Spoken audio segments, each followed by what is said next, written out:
never mind, he's walking away. I mean, I think Double would be pretty happy about that. I don't think he has any issue with the enemy team getting first blooded.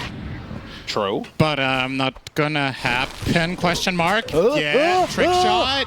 The blood grenade, blood him down. He's not blood. Tango. Okay, does Tango actually heal faster than Blood Grenade deals damage? No. I've never thought about that. It's very close. Yes. It's almost negates the grenade entirely. I just said a yes or no, and I wasn't even sure what the question was fully, but okay, that's fine. Thank you. That's good. I'm used to that from the guy I usually talk to, so don't worry about it. Yeah, I thought the interview was kind of interesting because I had a different read on this situation, actually.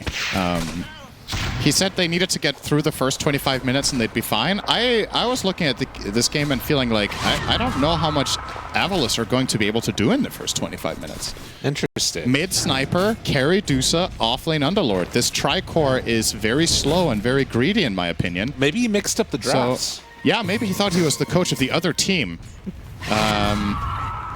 Could you imagine? Oh yeah, I love our draft. Sniper Medusa, great. Oh no, what's gone on? And the other thing is, he felt confident that if this game goes late, they've got it in the bag. Right. For me, the wildcard hero that can really make the big difference here is the Naga. Yeah. Where you're playing into Phoenix, you're playing into Stonegaze, and just being able to disengage with Song and re-engage can be very powerful, for sure. So later down the line, that's going to help you. But yeah, I don't know. Do you share the same sentiment? Are you worried about the first 25 minutes? I mean, I don't know. Like, not really. I'm much more concerned about Sniper Medusa as it goes late game with like Underlord, Aghanims pitting in. You know what I mean? That to me feels really scary for a couple of these heroes. I guess the flip side of that is like Double A was talking about. This Morphlane can sort of survive some of those ganks by moving a strength form. Yep. And then obviously you've got great potential to sort of play around slightly immobile heroes because they're super mobile. Maybe he was thinking about just the raw laner matchups in themselves, and I'm looking more at the macro sense. Got it. And he feels like, okay, Sniper is a good matchup into Queen, so that one's going to be tough. The Underlord Lion lane might do pretty well early on, because Underlord's going to get farm against our Naga Morph, which is a very greedy lane. And then the offlane of Hoodwink Beastmaster is very strong and aggressive, but they maybe feel like, okay, it's not that likely that we find kills onto Medusa. So maybe he feels like they are not going to put pressure. And even if the other team isn't either, they could still perhaps, inch out a little bit of an advantage. Maybe that's the mindset here, but we'll see. It's pretty rare that you get an interview where you end with more questions than when the interview started. Yeah. Sir Action Slack special. Yep. Thank you, Slacks. But you know what? I actually kind of like that we came to that conclusion. Both teams are pretty slow and greedy. Yeah. And he is worried about them being too greedy themselves if the other team pops off, but that, as the panel talked about, really will have to come from this dual offlane of Lion and Underlord. Yes. That's the way it feels when you look at it. And so far, so good for the side of Nouns. They have pretty good early laning stage here. The CS looks quite solid. The two heroes suffering the most are the two carries. Medusa as well as Morph are a little bit further down than the rest of the course, but nothing too shabby. And in mid, Copy is winning. He's doing a really good job right now on this Queen of Pain, 22-9 versus 18-4. And should be noted, have a couple of heroes that could rotate in there. I think most notably is going to be Lelis on this Hoodwink, like Shiver was talking about. Very quick to be able to make the moves over. We'll get a bushwhack there, and Gunnar could think about throwing some axes, but decides not to. Yeah, seeing Gunnar going for the 2 points into Wild Axes here. We've seen primarily Beastmasters go for the maxed out Call of the Wild, and sometimes even Call of the Wild Inner Beast and just bypassing Axes entirely. But taking the approach of, we're going to play this lane through spam between Hoodwink and Beast, and he's going to rush the Arcane Boots here on the Beastmaster, which will enable them to just constantly throw out these spells against the Dusa and try to whittle down her mana pool. Of course, when she has a stick, that kind of goes both ways. Eki, by the way, taking some serious damage, and Snare pulls him back reel him in. The Hex is there to try and buy some time, but Eki gonna be first blood. Yuma able to find it. Also worth noting, while that kill was going on, it was a triple stack. The Hoodwink got the hard camp and the Ancients, and Gunnar got the other Ancients with his boar. No, so definitely prepping to ramp up that farm with the wild X's here.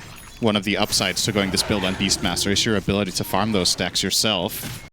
And in the meantime, Hoodwink could take the lane and you can get this like symbiotic setup where you give Hoodwink 6 through giving her the shared experience from the camp she has stacked on top of the lane at the same time. And you just disappear off the map for a minute, minute and a half to farm up those stacks. So, yep, looks like that's the plan. Lilith might want to stack again, but first he has to check out this vision here, as both supports of AVULUS have rotated in to protect the 6-minute rune. Interesting. Flies on the top one, so let's see who gets lucky. They will see that stack being made, and Stormstormer sitting there has to blink all the way away over to the bounty. Knows that there's nothing else he can do there. So, gets a bottle refill, copy, has level 6. Wonder if they want to steal these stacks. It's a level 3 shrapnel. If you just bring Sniper, Phoenix, and Lion and they cast a spell each, Lilith spots Lilith this. is protecting it.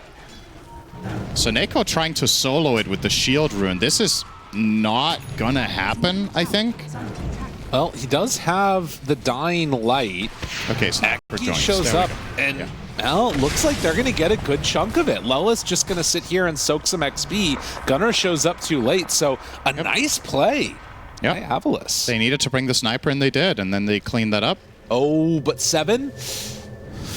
Lion Okay, should interesting get this. situation. There's, I mean, you can't lose this as Lion. It's not possible. So, Eki will get this. Reel him in. And they'll even kill him too, for good measure. Yeah, there's no chance that works. 1 for 1 on the Wisdoms. They did force the TP of the Sniper, though, and Copy thought about it. Decides not to go for the kill in the end. Might have not been able to get that Sonic Wave kill, considering Soneko might have dodged some of the damage with the dive and also has a Healing Lotus. Instead, Copy will get a nice little bottle refill from Fly returning from the grave. Still relatively calm early game, but we are starting to see AVULUS getting a little bit more out of the lanes in terms of just raw CS now, but the net worths are more or less dead even. This is probably the closest. I mean, look at them.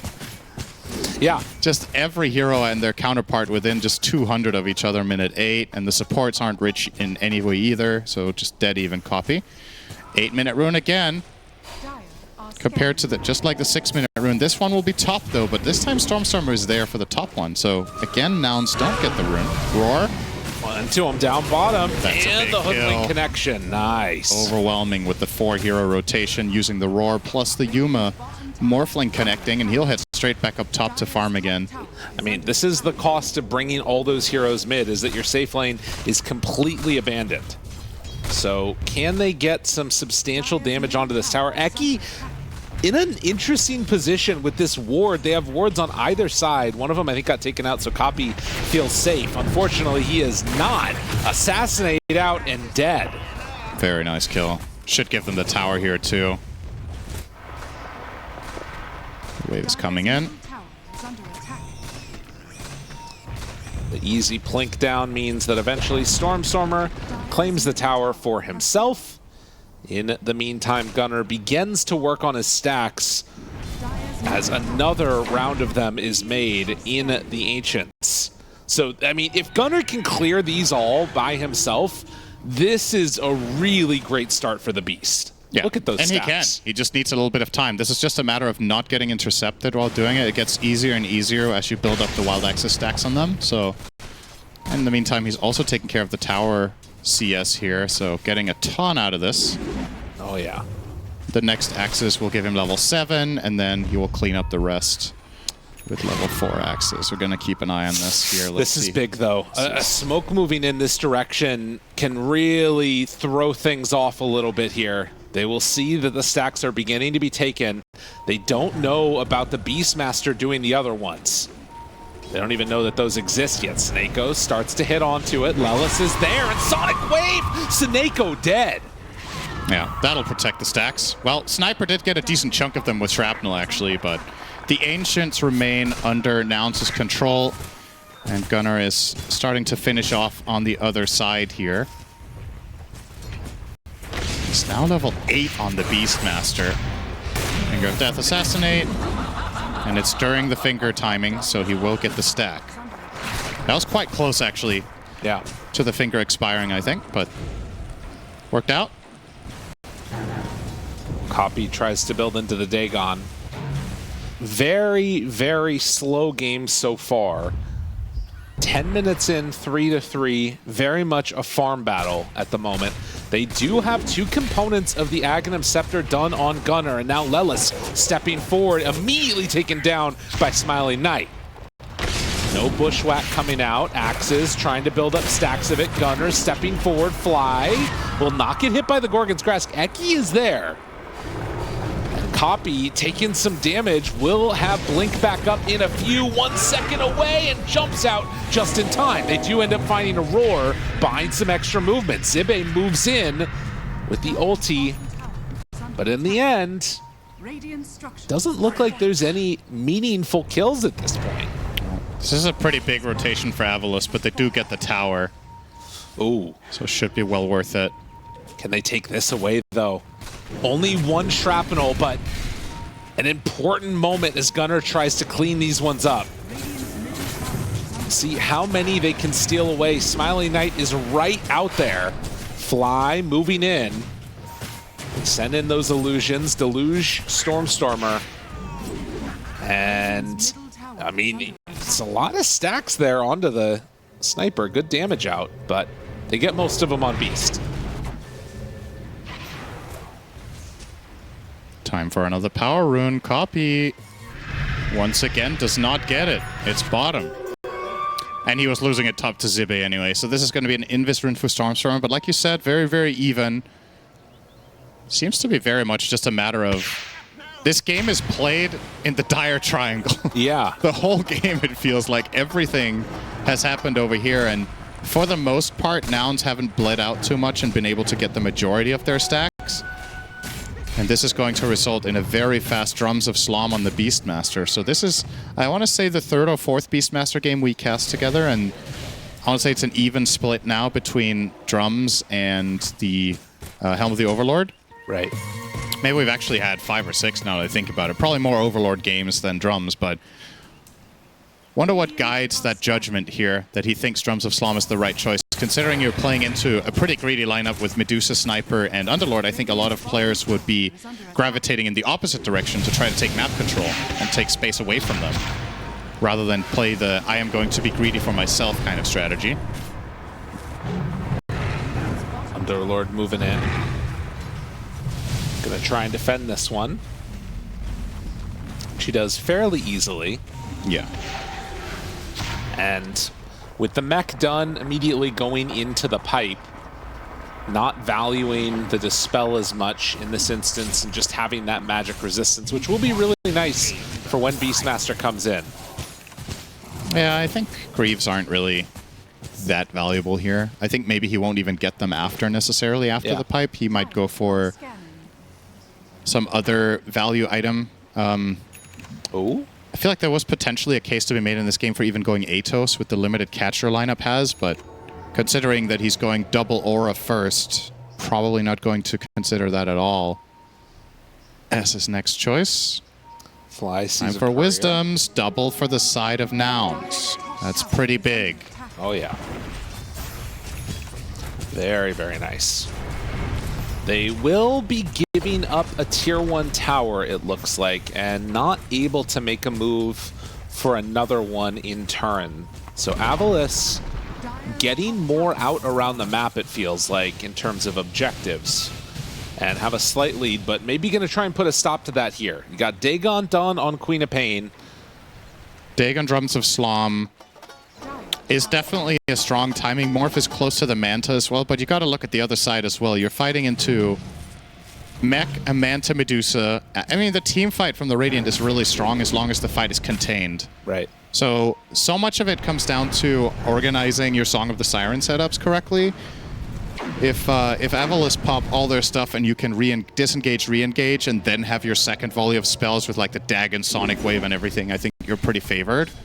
But if anything goes wrong, and especially if Fly gets caught first and AVULUS build a fight from it, it could be bad. However, speaking of caught, it will be Stormstormer, and there will be no time to react here. They have plenty of burst between these two. Held the Sonic Wave, too, which is really nice for Copy. Can make that happen in the next moment if they want. But it's going to be pressure onto Tier 1 mid with a catapult here. AA had said the 25-minute mark was going to be a big moment for them, but this timing feels like it's what they were looking for in a lot of ways. Yeah, Gunnar is here as well, showing off his drums and then backing out. He'll take the tower with a boar somehow in the middle of all of that. And then back to the triangle, baby. This is where Dota's played for Nouns. AA is like, I'm a little bit worried. Our lineup is kind of greedy, but we know what we need to do. We need to play in the triangle. Just get mega greedy. We will build ourselves a second home in the triangle, and we will nurse it, and it will be stolen away by Smiling Knight's Medusa, but it's fine. As we get the Ancients, maybe. Yeah, got most of them anyway. Yeah. Gunnar. What a weird game. It is very strange. They're stacking the triangle, AVULUS invade, they give them some of it, but not all of it, and they're like, yeah, this is okay. And then they farm some more. Now they move on to Gunnar. He is Gorgonly grasped, and then he walks away. Ah, yes, my favorite adjective. Wait, that's an adverbial. Why didn't you correct me? Because I don't speak English. Oh, that's fair. Understandable. It's not something I do. Good vision in this area from AVULUS. Just like locking down all of it. And if Nouns want to play here, they're going to have the advantage on the Radiant side. My goodness. So anyway. Yeah? How about that triangle, though? It is just where they want to be at. There's a lot of Diffusal Blades being built up in this game, too. Yep. Got Morphling trying to eye one up, the Medusa. And into the pit they're going to go. They roar Roche to get those stacks up. Look, he got if 20 there is stacks any of indication, slop. if you had any doubt in your mind what type of game this was, and you just tuned in, yeah, they are roaring Roche for a reason, okay? All right, this is going to be a really nice Aegis for Gunnar. It's going to protect him when he's farming the triangle here. And they think in case he gets still. ganked. So a scary time, I am sure. Looking to put some pressure on the bot tier 1 with this, probably. We'll see if AVULUS want to respond.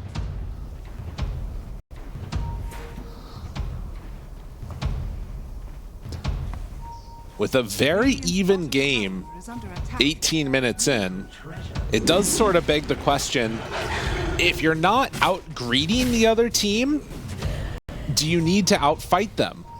I mean, it seems like both teams probably feel confident going into the later stages. At the very least, we know that Nouns do. So maybe they're not under pressure. Do you have any doubts that AVULUS are also comfortable with how they've been playing so far? Not at all. That's what's really weird about this game. Like, I think both teams just feel good about what's happening. They're just hitting creeps. They're having the time of their lives. Yeah. Me too. Yeah? I'm vibing.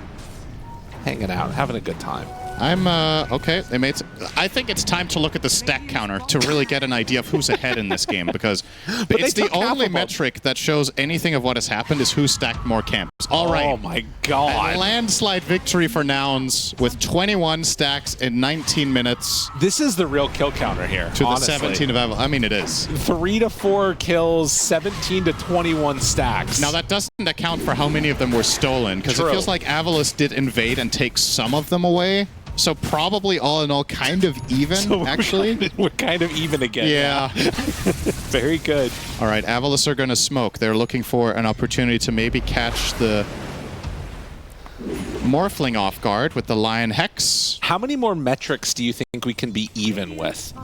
We're even. Oh, look, Dota Plus win probability, very even there. Oh, it's 57% is pretty good. That's a very good pub win rate to have. If you play a lot of games, that's how you climb. That's right. Each team has 5 players. That's very even. Yeah, that's true. Both teams have 1 mech. Right. They're going to have 1 pipe apiece. Who's buying the pipe on Nouns? Is Beast? Oh, yeah, okay. Look at that. So yeah, they're close to... Okay, smoke. Both teams are smoked. Hero damage for these carries. 3.8k. Yeah, he's more than doubling him up, so they must be ahead. But they're losing because that's not about, like, net worth. Yeah, how much damage have they done to creeps? Can we bring that one up? I don't think so. That's not a thing. I don't actually know if you can even track that in the game. Fantasy points. Oh, I like that. Gunner's ahead. He's gonna get me the win in this league. Okay. Jump in, roar, copy, ready, roar, Dagon, bursted, no, it's done. Copy is dead for the Phoenix. Fly did have song. Yeah, I thought he was going to sing instantly there. All right, Stormstormer keeps... Fly, not like this. Ugh, that's not great. Okay. Well, that was not an even exchange because one team lost a support and the other lost a support. But it's 5-5. So it's even. What, sorry? It's 5-5. So that's true. That's pretty even, yeah. Yeah. And now it's 21 minutes, 21 seconds, so that's also even. It's no longer even. It was the best second of the game, though. I thoroughly enjoyed it. It's my favorite moment. What's your favorite I can't wait for 22-22. It's only 50 seconds away, and I'm already... I'm getting all warm and fuzzy of the thought of it saying 22-22 up there soon. Gunner goes through the gate, but not for the reason most people go through the gate. It is not to gank. He's killing creeps. He is finding himself a new triangle. That's and right. it's one you didn't know existed, but this is the Bermuda Triangle. He's going to disappear down here farming, and people will wonder, where did Gunner go? Are there going to be conspiracy theories about Gunner? You know, I heard he's actually Luo. He's what? Sorry? Luo. The Chinese carry player. Oh, Luo. Oh. He looks a lot like him. I see. This smoke up right now is going to be huge. You know why? Because it's 22-22. Oh, yeah, baby. There it is. Oh, let's go. Oh, man. Somebody pause. That's sick. All right. That was really good. Another minute. It'll be 23-23, okay? We can celebrate that for quite a while in this game. Amplify. The problem is we might get past 59-59, and then the moment's gone. We have to wait a really long time then. And we can't celebrate anymore. It's okay. We'll always have 22-22. Yeah. Gunner TP's out. Never forget. Oh, no. He wasn't. He was channeling. Dangerous. Oh. Hexed. Gunner gonna go nice down. Timing, right as the Aegis expires. Yikes. I mean, they were going to kill them twice because there was nobody around anyway, but... True. Okay. All right. So, as we are looking at a 3K gold lead, we're only 10 seconds away. 5, 4, 3, 2, 1. Yes! Very good. Let's go. There it is. That's the good stuff. There's a pike on Sniper. Okay. It's good for him. It allows him to hit creeps from further away.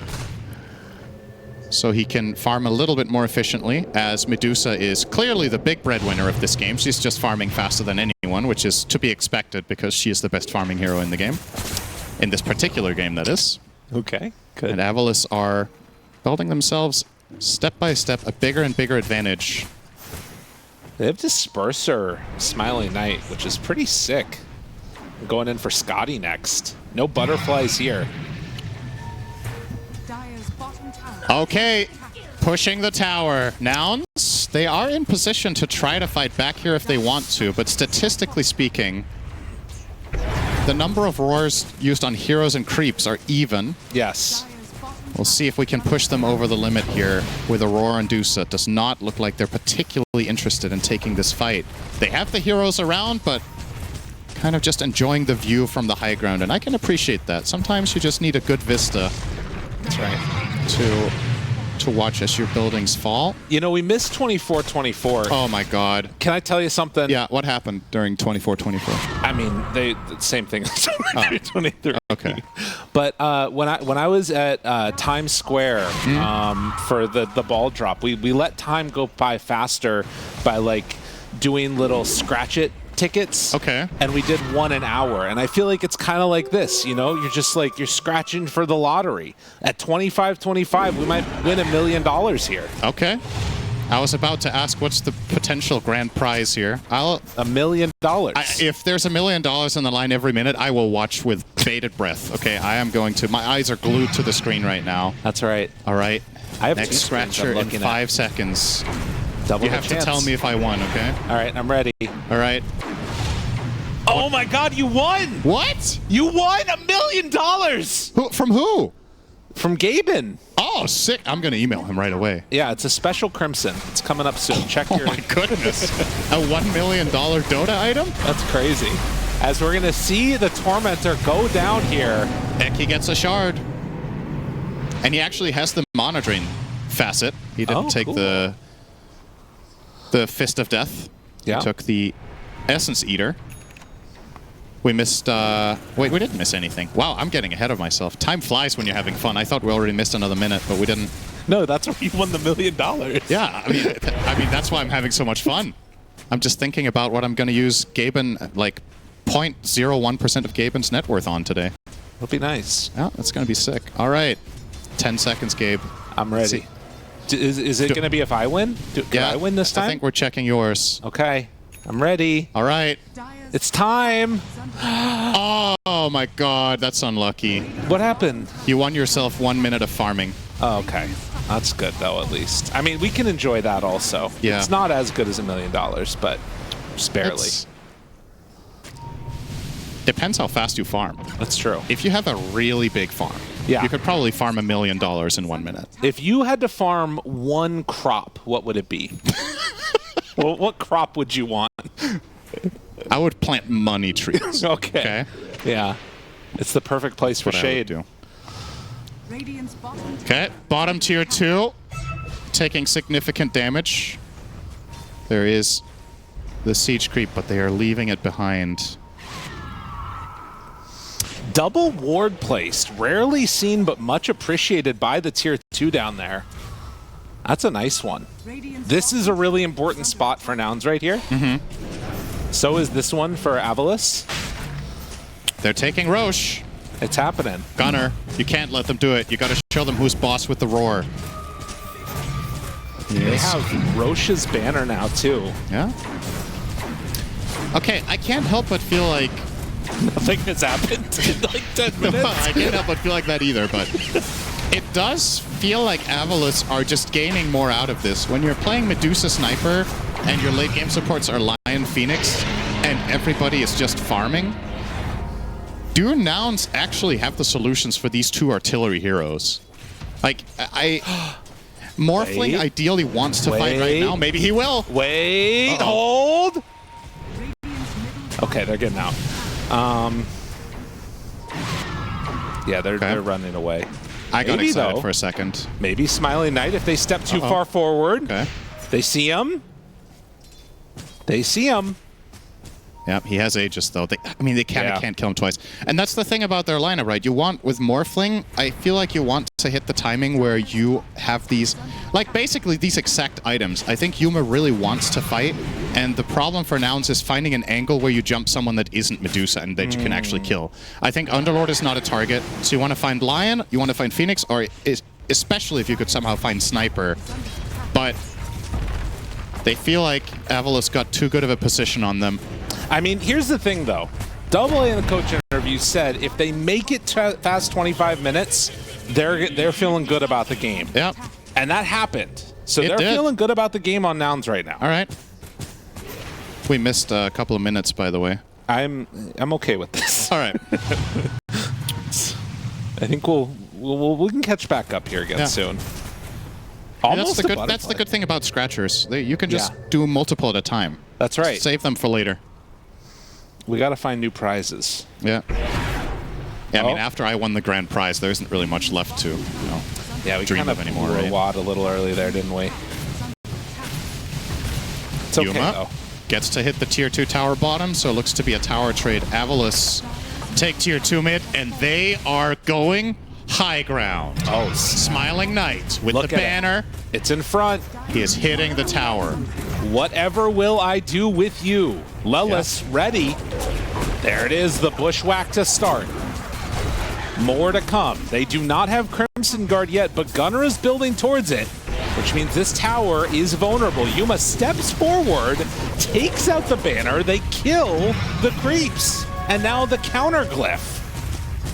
Nouns are gonna have to throw out some damage here. They miss on the pit, and Smiling Knight will stand on the pit, and now hit the racks.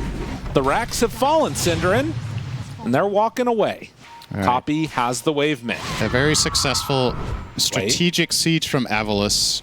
A chase? And Nouns did not see it coming and did not have the solutions there. That's true. Unfortunately, AVULUS will back off, and Yuma has found the triangle. Together with Copy, though, they're fighting over it. That's not great. Okay. The efficiency is not ideal. It's not maximum.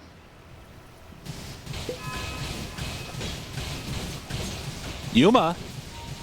Oh, sorry. I thought he was going to do something there. My bad. As Stormstormer and Seneko are just getting right on at it. Copy underneath the ward. Medusa has Butterfly. It looks like they're going to run down the top lane and try and hit the buildings. Yep. Well, Nouns didn't defend the last one, really. They destroyed the banner but lost their range strikes. Let's see what they do about this one. Now there's going to be a sniper BKB to contend with as well, so Stormstorm is going to be a much more difficult target than before. Bushwhack. And in comes Smiling Knight. He is very serious. In the mid lane, Zibe is pushing out and forcing Gunnar's pipe to protect the wave mid. Smiling Knight continues to hit the racks. I'm looking at his face right now. He is very serious. Serious gamer. Out of mana. Waiting to die. Fly is dead. Smiling Knight is on a killing spree. Smiling Knight actually smiling now. 7-5. The other Rax is also dead. 45 seconds. They need to wait a little bit longer here. Okay, I've cast a lot of Dota, okay? Yeah. I've cast a lot of games. Yes. I cannot remember watching a game like this. No, it must have been years, or I would remember it. This is bizarre. It almost feels like I'm watching a parody of a Dota game. This is OpenAI yes. against OpenAI. Another glyph. It's like they're learning. They're figuring something out here. They're looking. Second lane. Back line. Medusa continues to hit the racks. And they are going to walk away from this one. This is... Bro, what is happening? Okay, I'm losing my mind. I'm actually so confused. They got Greaves now. They just got 2 lanes of barracks, and the only hero that was killed was a Naga that was casting Reel in. Bro, do something! What?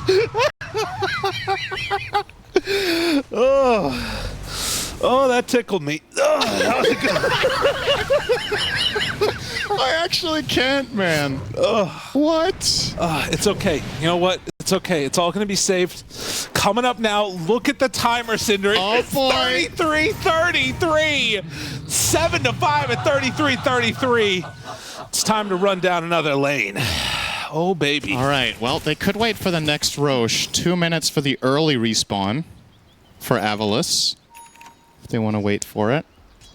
I wonder what timing Nouns are waiting for. Like, I just need this one more item. Okay.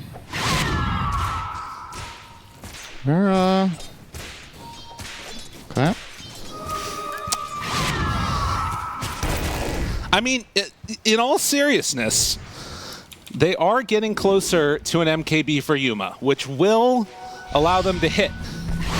Copy. Oh, they missed. Oh my god, that is the best reaction. I love it.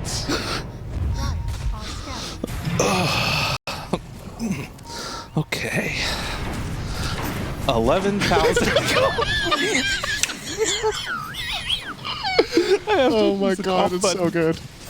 Oh, they missed. All right. Well, all right, 94%. They're almost all the way to the finish line here. AVULUS, have they done it? Have they set a world record? Looking. They find him. Lelis caught, Hex killed. Brought down. Okay. Well, that's good. All right, they have MKB on Morphling now. Yeah. I think they hit their timing. Okay. Whew. I'm ready. Just tell me when. They see Morphling now. Yeah. That's And a will D-ward from D-ward. Soneko, so no vision here for Nouns. True.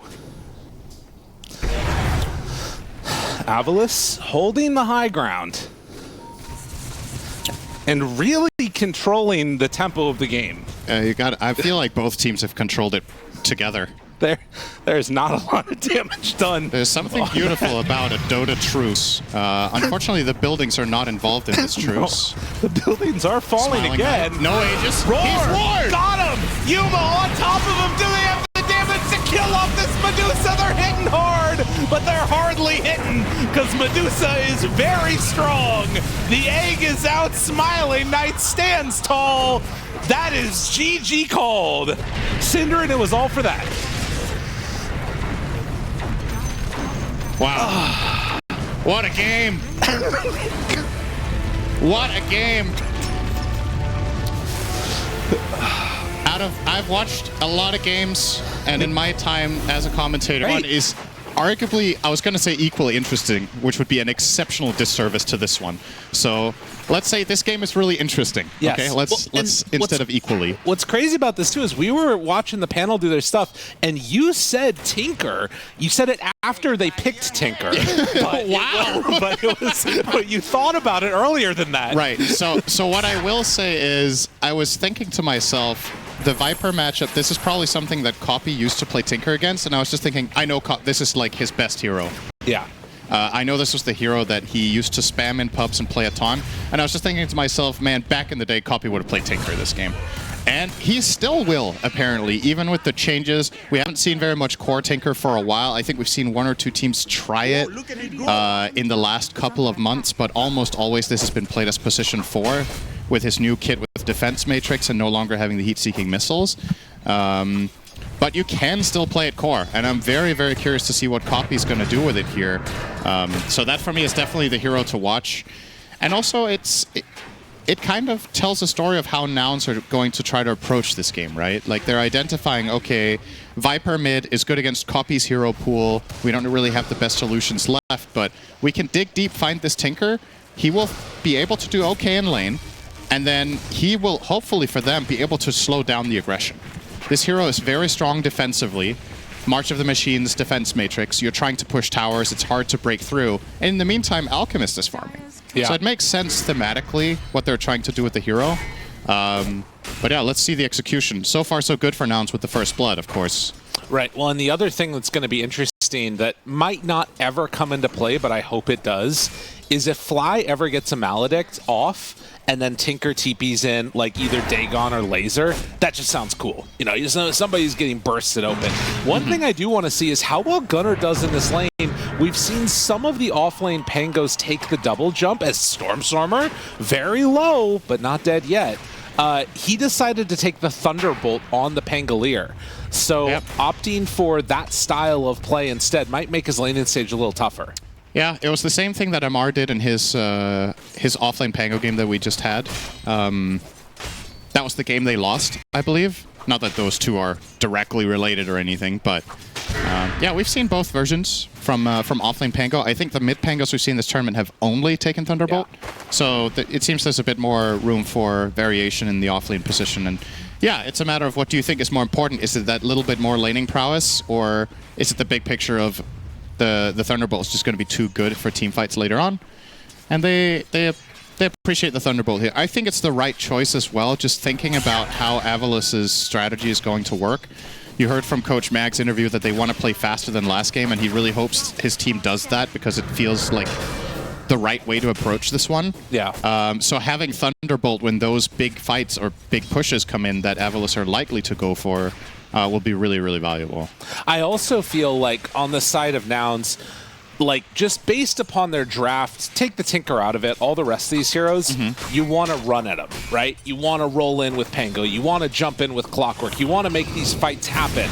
As Eki is going to take a stun to the face, a couple more punches coming from Fly, and he is down. Yuma actually manages to get that last hit, doesn't leave it over for Fly there. It feels like this is wanting to be a reset game for them because they can't have been happy with how that last game went. Like, even if they won, I don't think they'd be happy with the way that that game went. I don't know. Winning can... Oh, winning's number one, man. Like, That's fair. I know what you're saying, though. I actually do agree. So yeah, forget it. Great. You just gave up after the last Now game. the question for me is, are AVULUS happy with the last game as well? Because, like, yeah, they won. You heard from Mag, he felt like our draft, we had to play slow, and they weren't really doing much either. I guess from AVULUS' perspective, there wasn't really much that could have gone better. You know, it was a pretty clean game. You didn't really lose any heroes. You did some good invasions on Ancients. You farmed your stuff. You played together. You got the Roach, and you ended. So... I guess they were pretty happy with it overall. True. No, absolutely. I mean, I think as far as, like, it's rare that you see a plan completely come together in a Dota game. Like, just flawless execution. But that's basically what it was. And, you know, as we mentioned many times, a situation where the teams just had different ideas of what was good as Zibe gets hit by that Maledict, but don't know if it's going to be enough. Instead, Fly is going to be the one that goes down. Eki, another round of stuns coming out from Yuma as he tries to find himself a quick little hit onto this sniper, man. Needs another punch, needs one more. Is he going for it? The Eagle. Oh, that's greedy. Oh, that one hurts. It makes sense for the hero, but it does not make sense for the game. Yeah.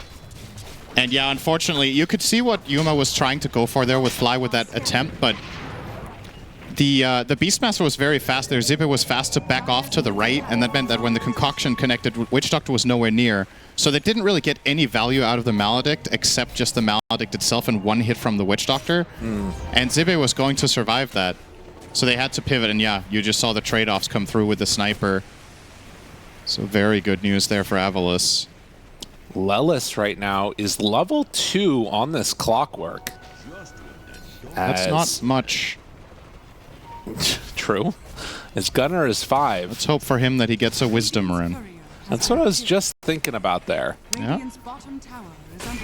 He's given a lot of XP to Gunner. Like, him almost being 6 on Pango is obviously great, but yeah, comes at the expense of the clock. This hero does need levels more so than many other supports, I would say, to really function. At least it needs to reach a certain point. Oh, they're diving in on Gunner. Big damage. They got him there for a moment. In the meantime, Fly has to back away from the Wisdom Rune, and Lelis is there to pick his up. I'm surprised they didn't pursue that a bit more. Like, really force him out. But, I mean, ultimately they did make him cast both his spells, so I guess job well done either way. Glyphing this wave, trying to put extra pressure on it. Not level 6 yet for Smiling Knight on this DK. The Seneko is going to pop the heal, forced to play something other than Phoenix, and now throws out a stun, but Fly moves in. A great hit pushback, and a couple tower shots along with Lelis means it's good damage in on to Smiling Knight. But he is so freaking tanky on this DK. Close. 59. 60. Oh, okay, sorry. Yeah, gotta get it right. Not bad. Not quite enough. Yeah, mid lane. Haven't touched upon it for a hot minute here, but Tinker's doing great. He's up by almost 1,000 against Stormstormer. Copy's just pushing out the waves with the March of the Machines, and then he's farming his hard camp as well. Oh. That's a very good Clockwork. Gets the Maledict down on Stormstormer. Gunner a little bit off the mark with his driving. Will have damage reduction here on the Viper. And so they will not be able to have enough damage to take down that Viper. Copy. Time to farm some stacks. This is a big part of what makes support Tinker so strong, is his ability to farm both lanes as well as jungle. Even played as a support, almost no supports can do this Ancient stack. And And then you use your resources, you port back to base, you reset, come right back. Oh, he dropped the tier 1 token though, so Neiko's going to see it. Yoink! Yeah, that's frustrating. They also and they get another one of their own. Wow. And they steal the rest of the stack. So yeah, that did not go great. Well, Tinker is capable, but he does generally need 2 volleys of spells, or 2 rounds of spells rather, when you're this early in. It's a lot of couriers killed right now by Eki. 9 minutes. And the game feeling a little bit awkward at this stage. AVULUS making the move over. Can run at Fly if they feel so inclined, and immediately onto him with the TP boots, and, well, gets a good headhunter off, but there won't be anything after that. Yeah, so something that's different about the mid Tinker here is Copy is going 4-4-0 by the looks of it. When you play support Tinker, you either see 1-4-4 or sometimes even 0-4-4 if the laser is not good enough. Doesn't have the defense matrix, so when his teammates get jumped in the tower, he doesn't offer the defense that you'd usually see from the support Tinker. And also, when you play core Tinker, you generally take the translocator facet instead of the repair bots, so the March of the Machines also doesn't heal. So he doesn't really offer his teammates much until he's farmed. Like, this is a sponge right now. Tinker doesn't make moves. He defends and he farms for a while. And then he gets big, and then all of a sudden he can just reach critical mass and be insane. But it takes time. It's a very slow build-up. You're playing that together with Alk. This would be insanely greedy 5 years ago, this hero pairing. But so far, Nouns are kind of making it work, as long as they don't lose too many towers. Unfortunately for Copy, though, well, there's that translocator helping out. And the headhunter, they run into the March of the Machines. Great. Wow. Stormstormer is dead. Eki is going to go down too. What? Whoa. Oh, raindrop. Oh, man. Okay, it got ready again for the last pulse. Gunnar was trying to find it, but it wasn't successful. But still, they get 2 kills. They defend their tower. And that shows that March of the Machines, when left unabated, will really rip through those heroes. It does a ton of damage. You can't just run through this and tank it this early in the game and expect a good fight.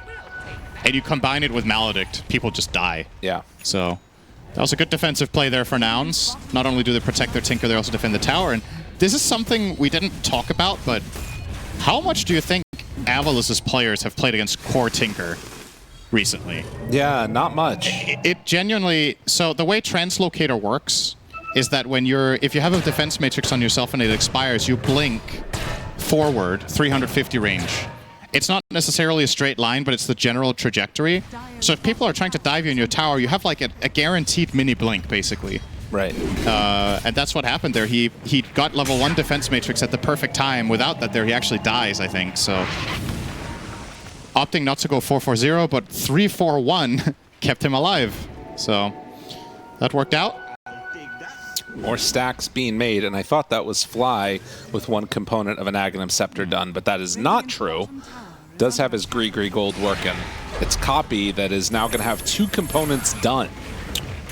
Copy did go for the March of the Machines talent here. Oh, interesting. Because both level... I feel like both level 10 options are actually very good for core Tinker. Mana cost reduction is insane. This hero is all about spamming your spells and sustaining. But he values that extra second of March more so than the overall efficiency increase for the rest of the game. Well, Zibe, let's see.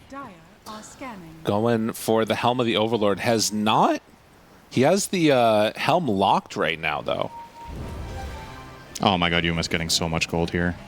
Yeah. These are 2, I believe this is 2 basically triple stacks. He has the Radiance already. Lilith, nice cock pushback. Level 6, and Seneko going down. So good space created right now. Nouns a slight lead, but it does feel like they're hitting the point where it's going to start ramping up. Yeah, Seneko just drew a half circle under the bottom tier 1 tower. He's like, guys, maybe we should do something. Maybe. And they are going to. They will smoke up. They have their Helm of the Overlord on Zibe. He's pretty damn farmed on the Beastmaster. Highest on their team by far, as a matter of fact. We'll be joined by Stormstormer with the Boots of Travel. And it looks like Nouns are anticipating this play and just going to ignore it. Let them have the tower. This is too difficult to defend. The Tinker is going to be more focused around defending his mid-tier 1 and all the tier 2s. And I think it's the right call. I think you're playing against this lineup that is very, very strong right now on the side of AVULUS. If you can avoid them and it doesn't feel extremely grief with what you're losing, it's all right. You're progressing. You're getting what you need. Tinker needs more time. Alk needs more time. So just keep buying it. Maybe trying to get involved the right haste. now. Finds Eki. He's cooked. A nice little move in here will set up for an easy pickoff. Yeah. Even under all this vision. Yeah, he found the one angle that they didn't have dire vision in, coming in from the north, and then with the haster, and there's obviously nothing Eki can do there. Are they hunting down Zibe here? Seems like a kind of bold move. I don't think that's actually the play. Instead, they're going to try and defend this tier 1 tower mid with Copy, who will spam out, march the machines, and tower will live a little bit longer. 11 kills. Yeah. This was much later in the game when we got this last time around. Last game we had 16. Okay. Right? It was 11 to 5, I think? Sure. I think so. Gunner. Hitting building. Will Spirit Vessel himself up, and they're going to take this tower. Maybe an opportunity here. Zibe. Jump forward, Blink finds him. Can't really go for it. Just want to get him out of their jungle. Zibe goes in for the pipe, which is amazing value in this game. Yeah, for sure, but it has to be put to use before it's too late. I'll get the mid tower here. Now it's not going to look to defend it. Copy has reached a really major breaking point for his hero. He got level 12, now he's 13. But level 12 allows you to start TPing on creeps so you can push and farm way more efficiently. This is going to continue ramping him up. He's now got the Axe, so that upgrades his laser to the Shrink Ray. It bounces, it does more damage, reduces max health. And against tanky heroes like Dragon Knight and Beastmaster, this can very quickly add up over the course of a fight if you're not countered out. So I wonder what approach AVULUS... Okay, hang on. Suneko caught, Vesseled, and dead.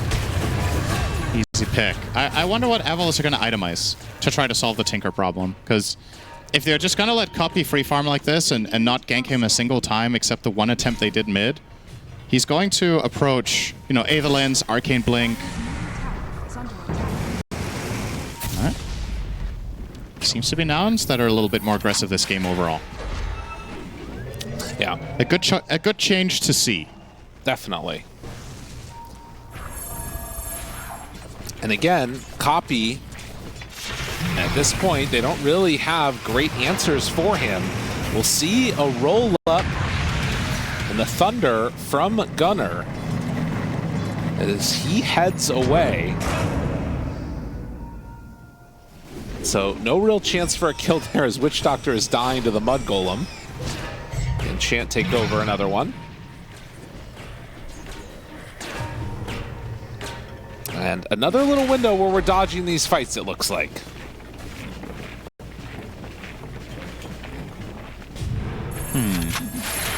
I'm really trying to think of what Dire does against Tinker with their items. And I know I'm talking so much about Tinker. There's still an Alchemist problem.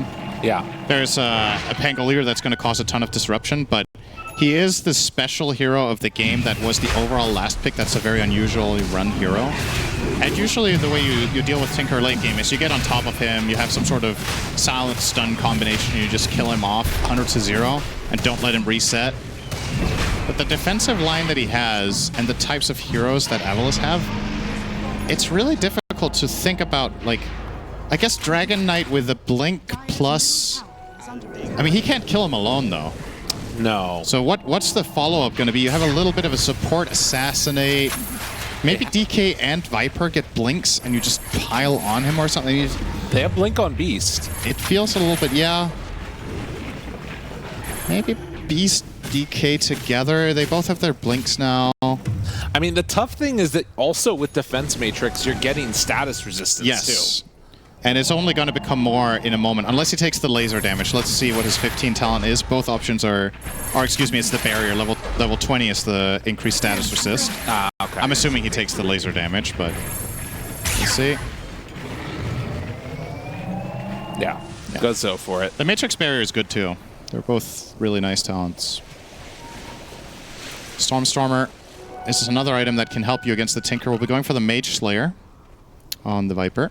Does depend upon the idea that you can actually hit the Tinker, though. Which Yes. I'm not convinced is going to happen the way that this game has been moving so far. No, now that he's getting his Aether Lens, it gets a lot more difficult. And have not seen any big moves to try and gank or slow down the farm.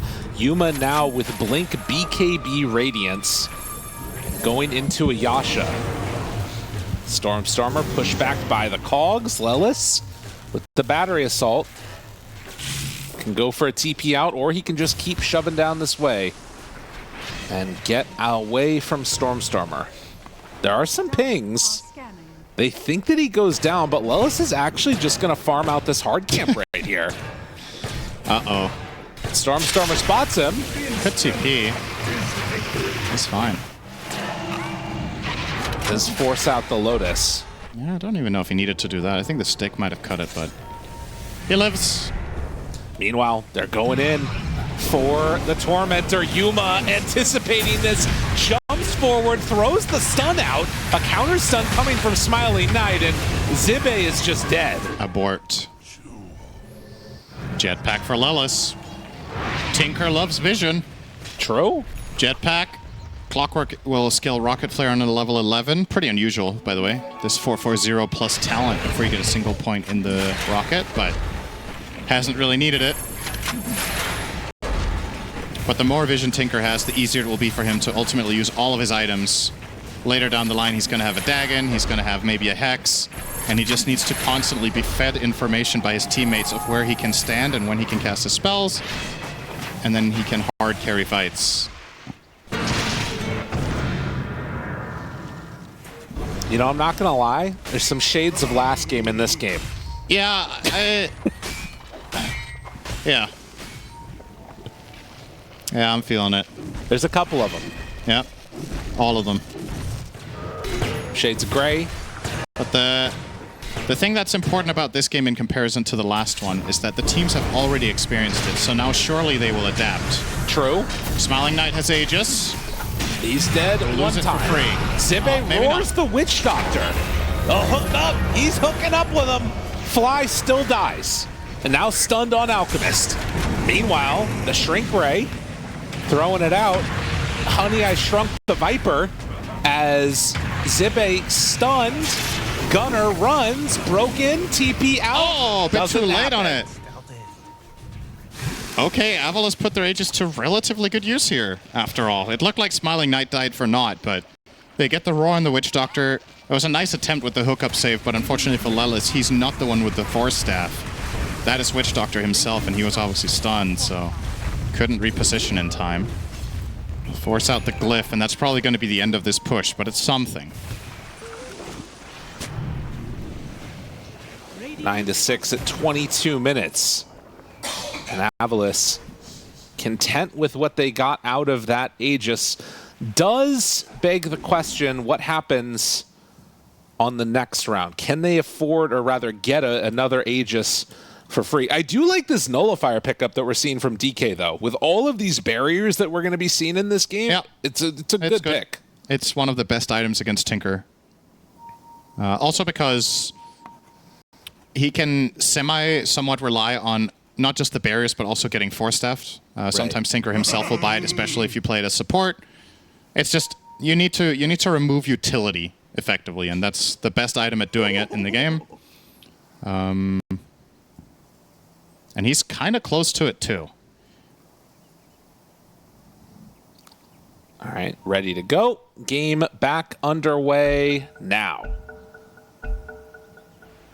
So we do hit 2-2-2-2. Love that one.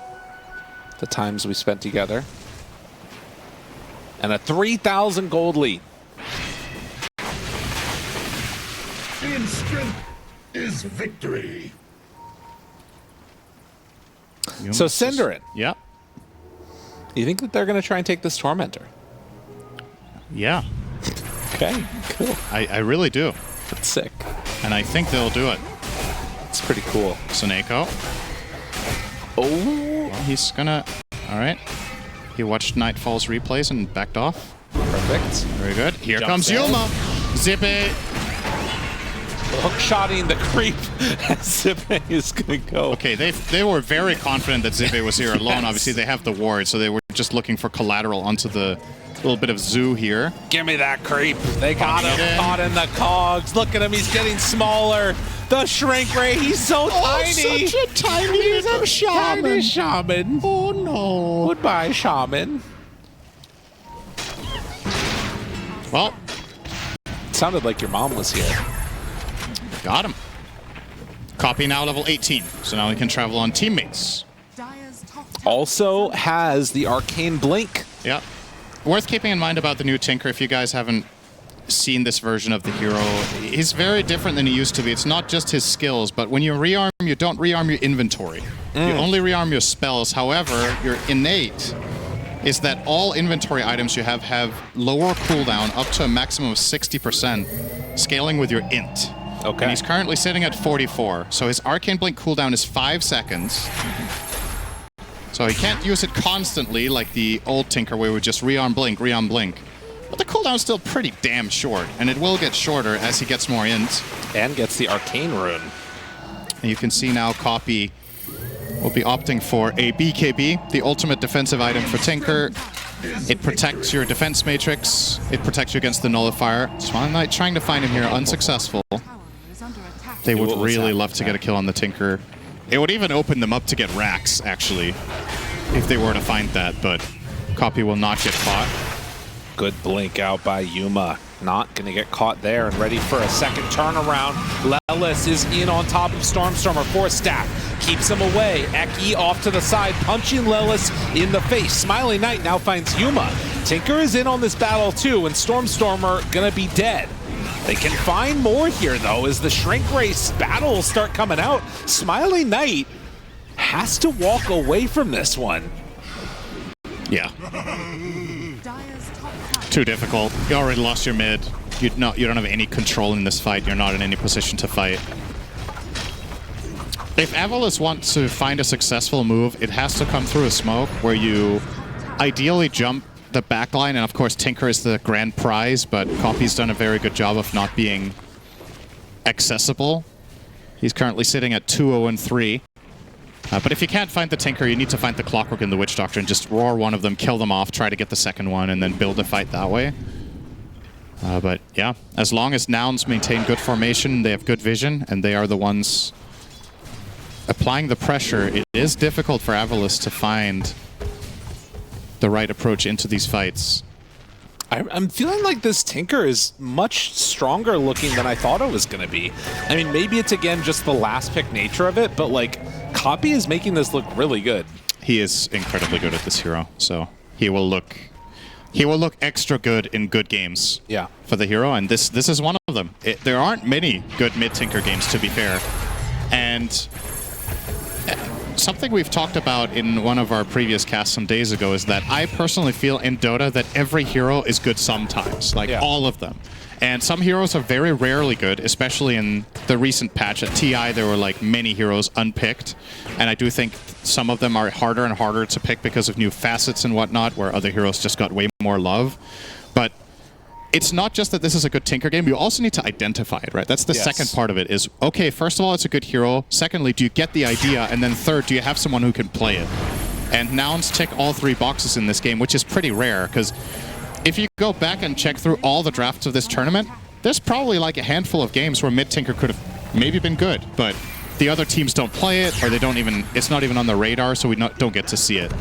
Well, this one's definitely a good one. And it makes me wonder if going forward also, even regardless of the outcome of this game, if we're going to start seeing mid-Tinker more often because of that identification factor, this puts it back on people's minds. Potentially. At least against Nouns, it's something you have to consider because of the player, but also given the pace of this series so far, both game 1 and 2, what a dream hero when nothing has happened, you know? Like, just farm up a Storm, become a complete monster. You even have the... You're arguably, you know, going to get refunded your axe later by Alk, too. You know? It's nice and easy for Copy. First pick at next game. Let's do it. Radiant are scanning. So, smoked Probably up. not. I would not advise that. That's not really where we're at. Smoked up. Lelis runs in. Hello, hello. Now you're in the pain train. How's it feel? Stormer gone. They find the Tinker, though. They're onto him. Save the Tinker. Big. It's not going to happen. Oh, no. And now, how badly does the rest of this go? Zibbe's BKB wears off. So, mid's dead. Everybody else alive. Yeah. Fly also bought back, though. So it's a 2-for-1. And you got the bigger kill, because Tinker is way richer than the Viper. And yeah, this is what they gotta do. You gotta jump him, pile all your stuff onto him, and just kill him during the roar. They were successful that time. I wonder, so currently Copy is eyeing up an Octarine. I wonder if he's gonna switch this to a Lincoln's. Ooh. Just so he can cover his bases against the BM. It feels really, really hard for AVULUS to kill him without roar. We'll see. Yeah, they don't have Get the Aegis. A ton that's like super easy Lincoln's break without committing pretty hard. But I guess that they do have the DK stun too. We'll see. But maybe that time is all you need is Tinker to blink out or something else. It really depends on the type of situation, but yeah, if you are able to, how to say, if Tinker exposes himself and you don't connect immediately and he gets the blink reset and you've already blinked in toward him, you just compromise your fight, right? You're out of position all of a sudden instead of jumping and getting a really good one. And that's where Lincolns can really come in handy. Eki, he is very dead. Zibbe, they jump in, they roar again.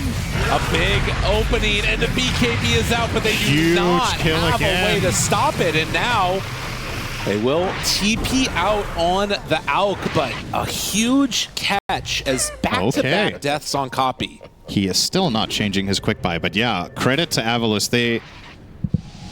They're kind of baiting it. You know, somebody gets jumped. If Tinker joins, it's just, okay, DK and Beastmaster neuron activation, you know? Like, see Tinker, I'm in there. Yeah. It's very straightforward. It's a very clear strategy, and it's also good to see because it shows that they have discussed and have a shared understanding of what the right approach is to win the game. Like, it's very simple to execute when it's presented for you. So as Copy, you can't present them the option because they're going to do this every time. Like, they're so ready. Another tower. All right, AVULUS. It was starting to look quite bad for them, but now only 2k down, a couple of Tinker kills, a stolen Tormentor. Stormer gets the shard. It'll be nice for pushing eventually. I can't help but notice that when Nouns are doing things, it does end up running into some issues. Maybe they were right game number 1. Yeah, you're right. They need to wait for minute 25. Yeah, probably. It's true. It has backfired. But the thing is, so if you're Nouns, you can also approach the fights differently, right? Because the way they're doing it is they go on the sniper. Well, let's see. This time they go on the sniper, actually, ironically, and they'll kill him. But imagine the type of circumstances that we've just had those fights where Clockwork Hook shots in, and then Clock and Alk can probably kill the guy, right? I don't know if Tinker needs to get involved, and if he does, he needs to travel in on Alk, laser, and then blink far behind. He needs to never be visible for more than a second, if even. So it needs to be very fast and then a clear disengage. Copy's aggression, in my opinion, again, will come more if he gets a Lincoln's, but still doesn't seem to be the plan here. Sort of like a Storm almost he needs to play it, I guess. Yeah, I suppose. That's a relatively good comparison. He's kind of like a ranged Storm that needs to just all the time stay out of the range of stuns. Okay.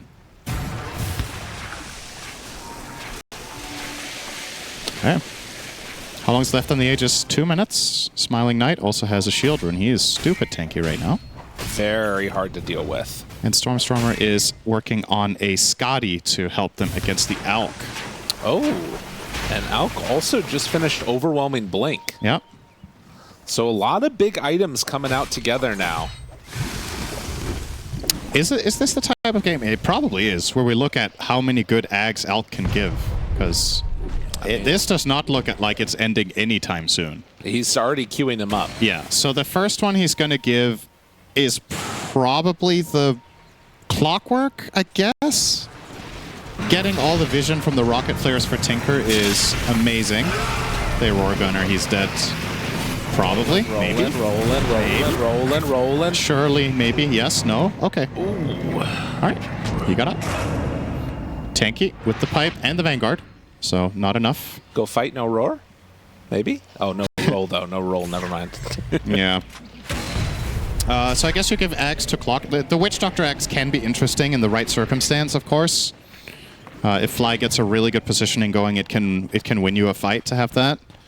But it's probably, at this level, the less likely Axe to have major impact. So I think he's going to give it to Clock and then maybe the Pango. Or he gives it to Tinker first. Right. That's also an option to unlock copy. We were just noticing there, by the way, also the 1,000 gold Gree for Fly. Yep. So he could be saving up for something big there, too. Be pretty nice. True. DK Seneko paired together again to take the shard. Now we've got Sproink in play. And less than 1,000 gold separating these two teams. I wonder when he's going to use the Gree. Yeah. You can't use it while you're dead, I don't think, to get buyback. No. But it's just, like you said, you're looking at a big item, right? Yeah. If he activates it now, he can buy his Glimmer, which is definitely nice for the Tinker. If he's not using it now, what is his next item going to be that he's going to activate this for? Is it going to be an Axe? Probably not, because he wants to get it from Alk. Right. So what's the next item here? Is it BKB maybe? I don't know. Feels weird. Yeah, not sure. All right, copy. Will finish his Lincolns. He swapped away from the Octarine Core. Okay. And got his Courier killed, so he'll get it later. Oh, that hurts. That's a good snipe. They were crossing over to get the Wisdom Rune, and fortunately for them, met a little chicken along the way. 3 minutes, no Lincolns. So they get Wiser, they get free dinner, and they cause issues for copy for a while now. Hook shot. Finds one onto him. Stun immediately. Witch Doctor ultimate out. Stormer trying to run away. And Gunner still on the chase. We'll find him here. Bounce back a second time. Now Yuma onto this Viper. Breaking the Alchemist. And now Tinker's coming in. They get the kill. Huh. Moving in for more. They're going to be able to whittle down this Ancient Golem. More gold into the coffers of Nouns. By the way, Gree consumed Witch Doctor Glimmer. Okay. Hasn't put anything in his quick buy yet, though. Well, let's see. Probably just wants buyback. Greaves. All right. Yeah. Don't mind that. I think it's good. Oh, DK. Does he show? They're moving in. Smiling Knight. A little bit out too far and pops the BKB, dies immediately. No buyback on the DK. Fly now finding Zibe, going for the voodoo switcheroo. Zibe, he's a sad guy. They move on in, try and bring him down. Do they have enough to die to Maledict? It does not look like it. He takes a big hit, but not enough. It's definitely going to be a tower for Nouns here, though.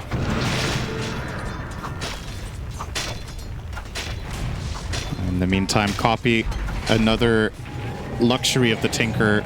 The constant... You think about how annoying it is when Prophet split pushes. Tinker can do it all the time. Yeah. There's always going to be waves pushing your way unless you catch him. So whenever the DK or the Beastmaster is dead, copy's just going to go to the opposite side of the map and clear it out. Broken, shooting back some Aghanims, assassinates at Eki. Yuma does not have Chemical Rage right now. Used his potion too. Down to half HP, no Aegis, no problem. I keep spamming barriers on him, but... Does have the Blink dodge, Lotus Orb, and now Chemical Rage is back up. He's going to take this tier 3 tower in a moment. Hook shot in, finding one. Did they get the memo that everybody else is showing up? Stormer in the BKB, they're still fine. Gunner killing Creep Waves top, resetting the battle. 10 seconds till DK, and that's the signal for Nouns to back out, head on towards Roche.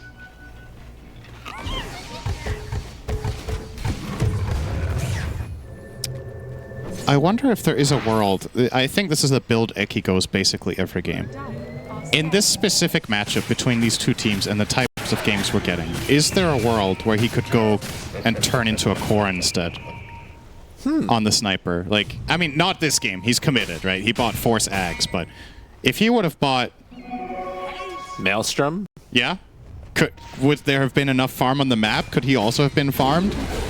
Because it's not like Nouns aren't showing their hand with the picks, right?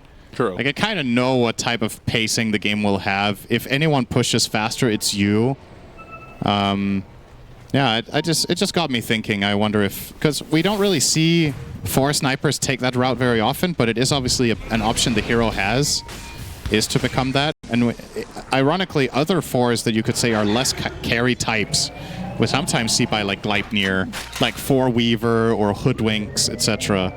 And Sniper can become that type of hero later down the line, but this game it's not going to happen. We'll see if it's enough for the side of AVULUS. I have concerns about their damage late game. Yeah. It's a Dragon Knight carry and a Viper mid. Can they kill 6-slotted Alk and Tinker? We're approaching it. Tough, for lack of a better word. Nouns make a good move using the pressure around the map of the Tinker to force back AVULUS, and that opens up Roshan. So Nouns will come on in and take this one. I guess AVULUS can, to some extent, rely on Seneko for some output. Yeah. He has Pike Solar, so the Eng can definitely do meaningful damage. I mean, this is going to be a tough right. game for them. There's no two ways about it. Free Ags. Alk gives it to Tinker. Himself? Or, wait, did he give it to himself? Yes. Oh, he used it on himself. You're right. Okay. I guess because he wants to buy him for other people so he can get the bonus damage per scepter? Probably. Interesting. And there's no two ways about it. Free Ags. Alk gives it to Tinker. Himself? Or, wait, did he give it to himself? Yes. Oh, he used it on himself. You're right. Okay. I guess because he wants to buy him for other people so he can get the bonus damage per scepter? Probably. Interesting. It does beg the question, if you gave the Aghanims to somebody else, could you have just ended the game with the power spike of, like, double Ags given away? You know what I mean? I don't think it's that big of a game changer. Okay. I mean, I'm not sure. Once again, I think the Clockwork one is the best one, and he's about to buy it for him probably, but we'll see. Maybe he gives it to Pango, but considering the item build Gunnar has, I think that would be a waste. So I would much rather just see it on Clock. Well, Yuma delivering it soon. Although does still want to have buyback. Yeah, for sure. There's no more Radiance on Yuma. Went for the Nullifier route, still has the Talisman. And the gold to give the Ags if he feels so inclined.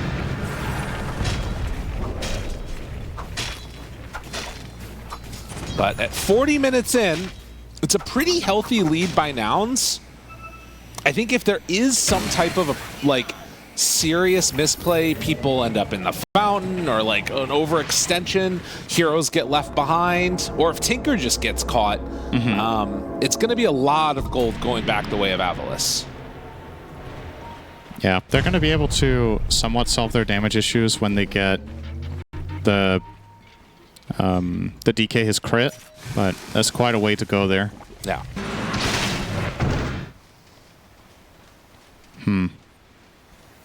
Very quiet. It is difficult for AVULUS, to be fair, in this position. I think there are moments of opportunity where they could have really put pressure were earlier in the game, and they didn't really find the moments. So now they're stuck in this awkward, we kind of wait for you to push and hope we can get a good angle situation, which might be happening here. Smiling Knight doesn't fancy going on Gunnar, though. Scary. Yuma. Oh, Nice stuns load. himself. What a reaction. Stormer turns, starts to hit the Clockwork. Clockwork down.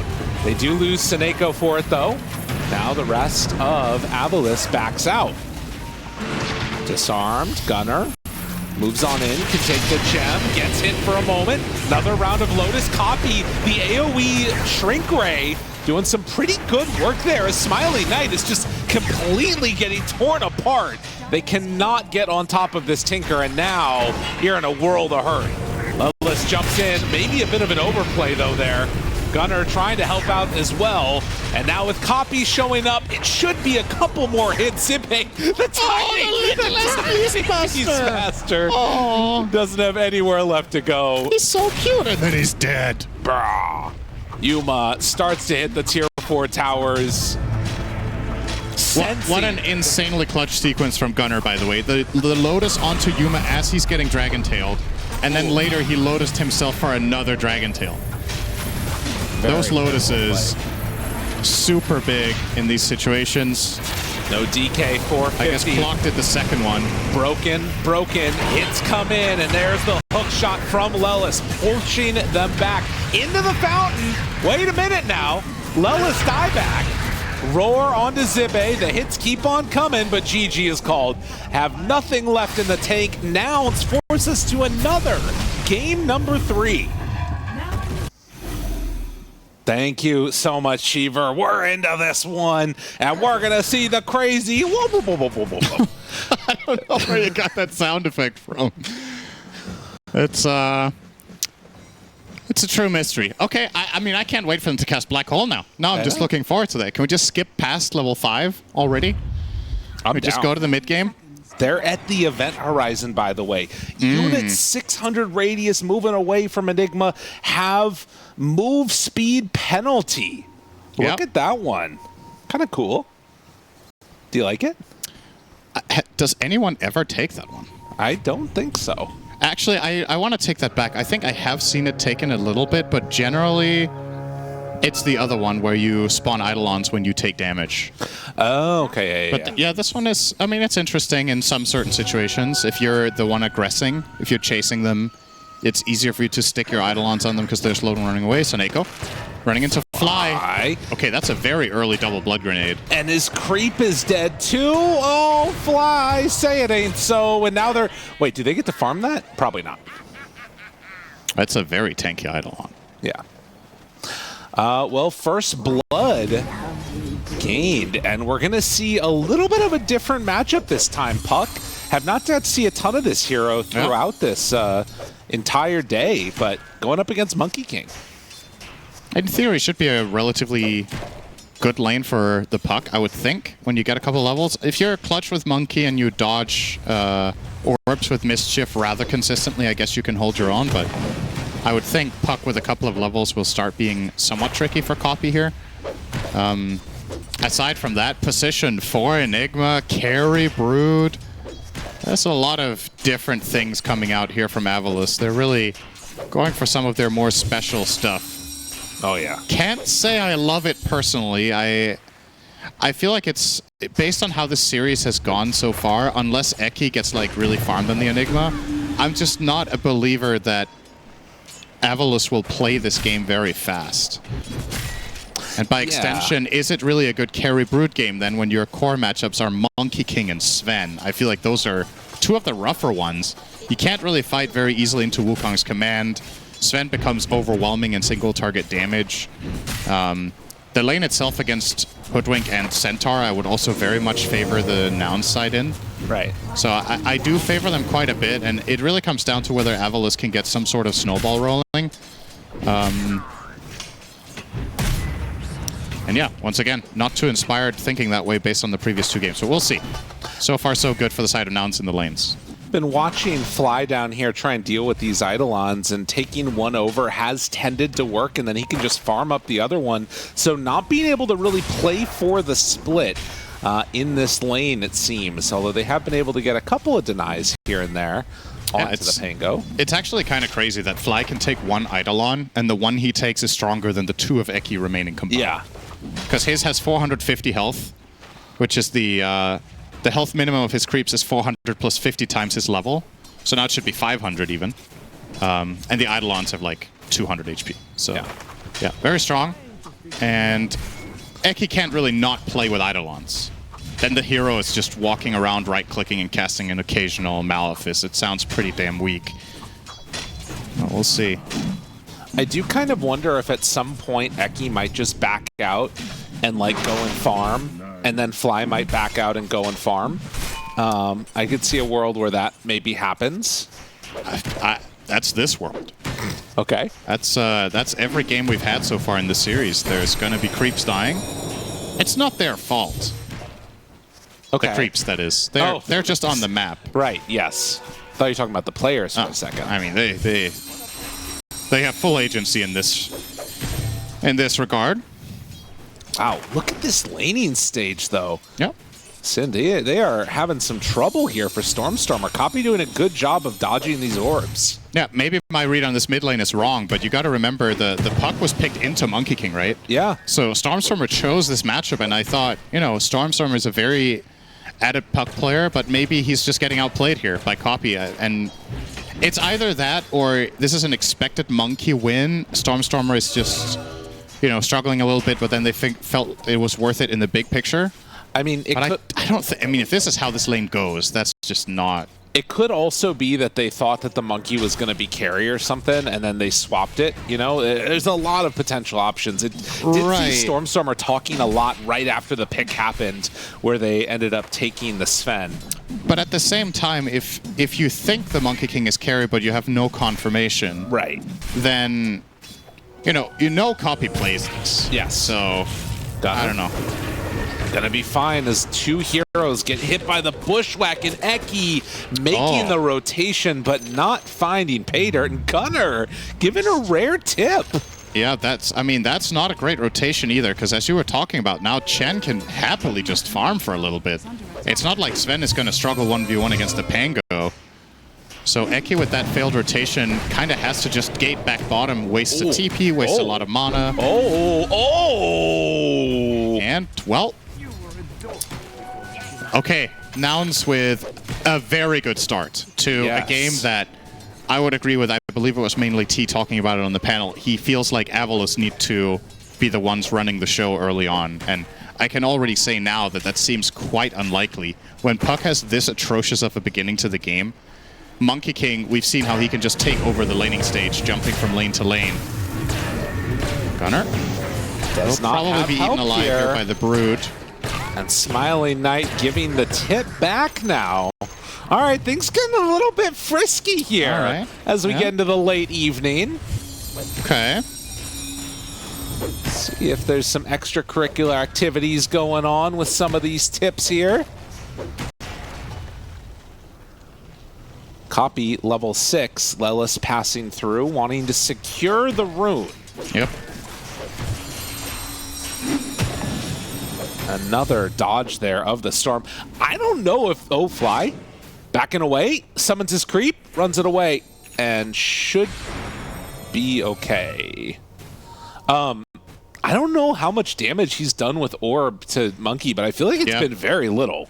Yeah, probably. I mean, that's what I was saying. Maybe if Monkey is very good with Mischief, this lane is just flat out good for the hero. Would like to see it again later on. We'll see if we get the opportunity for that. But as it stands, Stormstormer has lost the lane quite significantly.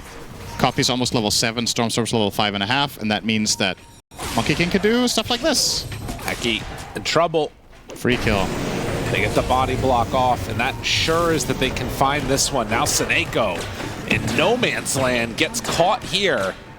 Could just stick TP, I think. Oh, wait, never mind. Lelis is here. Yeah, he can't. Still looking for the chase down. In a second. Gets Jingu off, baits the courier, so he'll get some retribution. But still, finding that kill and now getting the Wisdom Rune. And with the Simeon stride, he can just keep looking for the next to the next to the next play on this Monkey whenever he wants, as long as he pushes out mid, so Stormstormer is showing in the lane. The Monkey can connect to side lanes with relative ease. And it's also part of the reason why they place this observer ward up here, I think, for AVULUS, the one overseeing the hard camp, is it's a multi-purpose ward, right? It first of all sees if they're stacking camps for the Sven to farm, but also it'll see if the Monkey King chooses to start jumping northwest to try to head up top for a gank, so... Makes a lot of sense if they can protect it. It's actually happening right Poppy now. there. Poppy. Boundless has sticks, needs to dodge. Lelis moving in, but with all the heroes in the area and no 6 on Centaur. That's big. Copy moves out a bit too far, gets punished. Zibe rolling through from bottom. In the meantime, Yuma is pushing that bottom tier 1 tower. Gunner in trouble as they bring numbers. Lelis also caught by Seneko. They're going to turn around on Gunner, try and get a double-edge hit off, but it's not going to happen. Okay. And so nobody's showing up to this. Yep, they're definitely picking up the pace here, AVULUS, which is what they need to do. And it all starts with that Monkey King pick, finding him out in the open as he is jumping across with the Enigma, and then one kill to the next. Now Brutus level 6, so looking at the tower, but Copy. Oh, Lelis right there on top of him. Good cogs. Well played, well played. Has already used his Boundless. Can Copy chase any more? Yeah, he can't jump because the Spiderlings keep just tickling him, so he can't get this tree dance off. Stampede, however. Looking, fly, very fast Chen. Can't quite manage to find the Smiling Knight, but Copy instead. Chen for the kill. Copy hunting, chasing the courier. Oh, needs to find it. He didn't see Smiling Knight at nighttime. Wow. He will see Soneko now, though. Cog's not gonna try. Was hoping to cut that one down, but not able to do it in time. Look at the CS, by the way. What a... That's a bit of distance, yeah, one could say. Sven with 84 to the Brute's 39. And that's without hitting Spiderlings, right? Exactly. He's got he might have Eidolons. a couple of Eidolons, but it's not many. So just raw farm. Yuma getting tons of space. This is obviously the trade-off when AVULUS brought all these heroes top, was that Yuma got to do his thing. Trading off tier 1s here. Pretty standard stuff when Enigma faces Chen. Generally, the heroes will opt for the enemy safe lane tower as their first pushing play.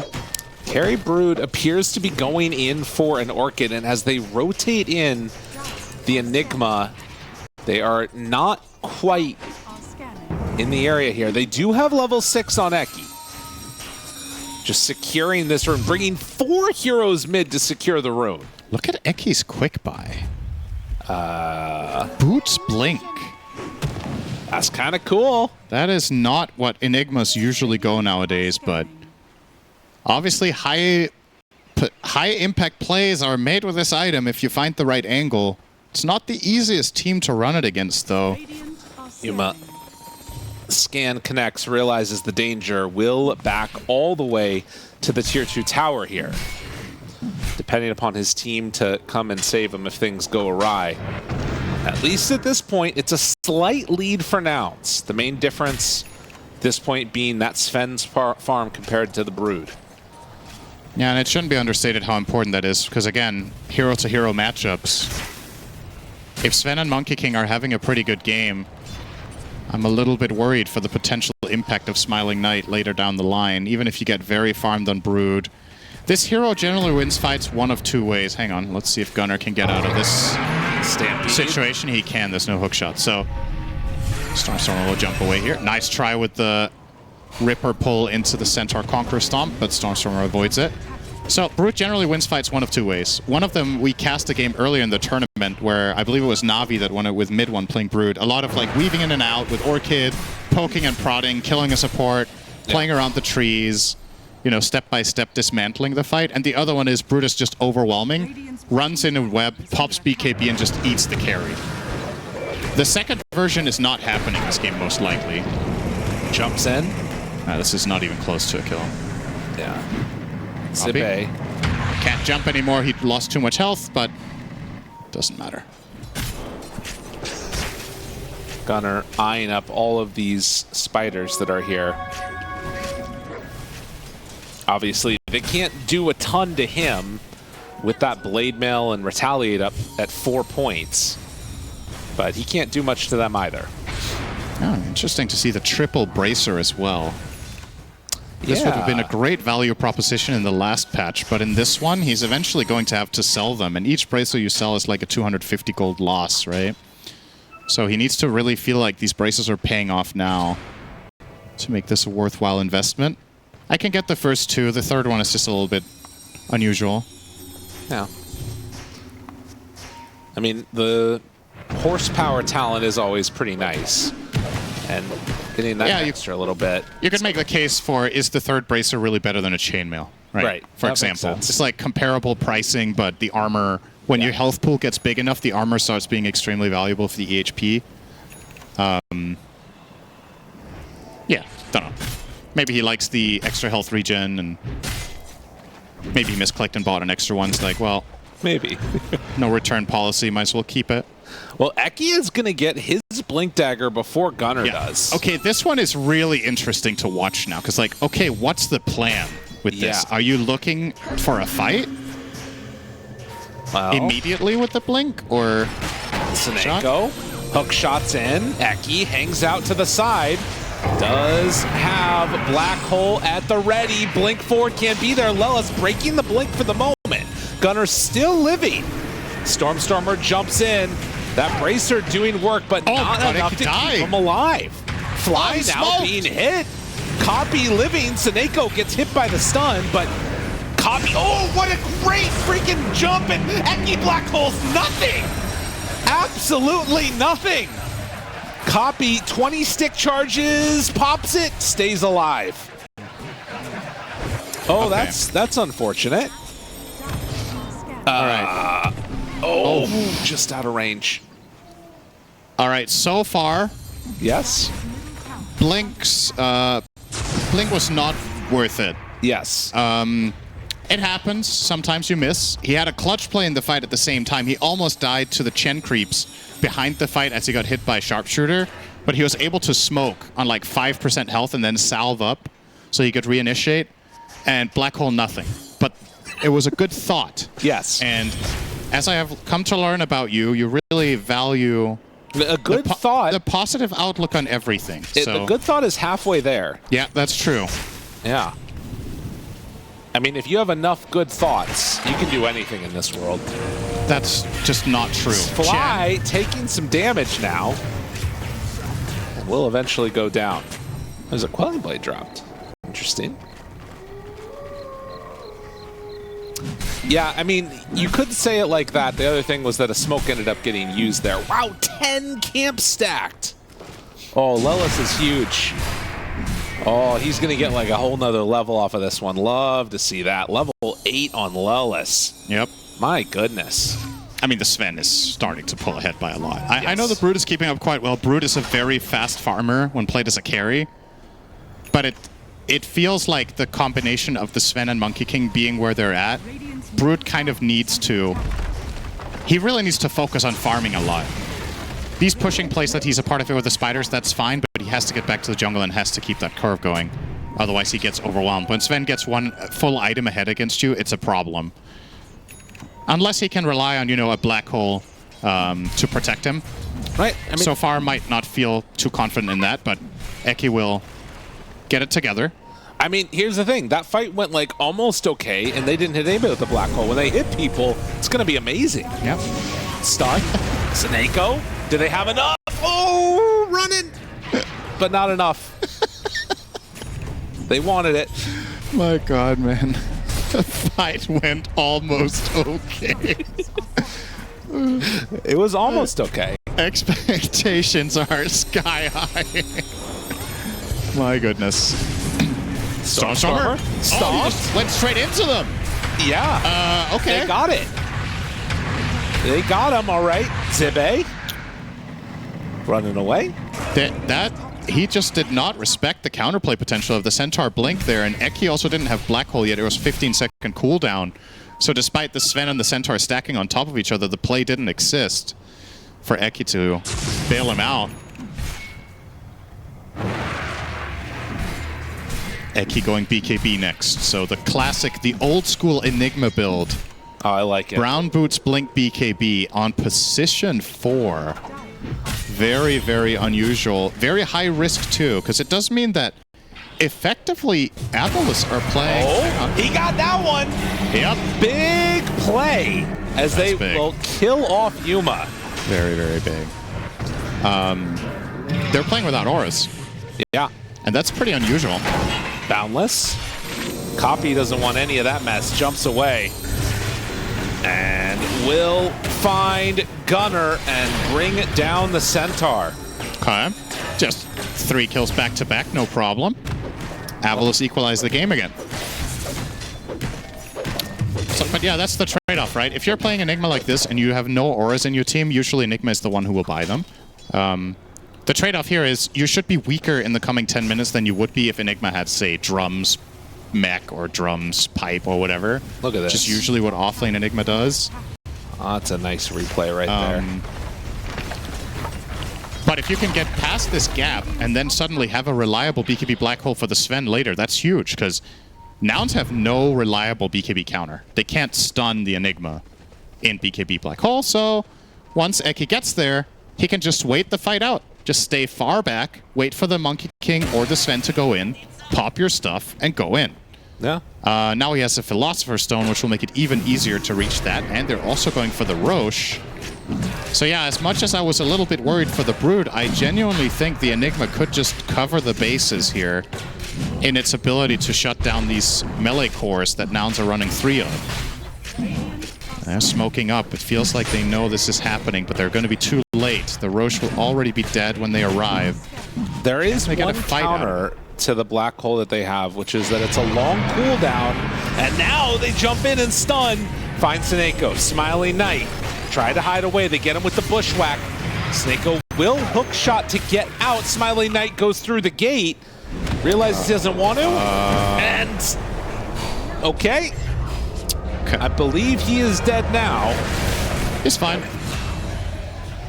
That's a big kill. He was 6-0. Fly gets a ton of gold on Chen. Just what they were hoping for.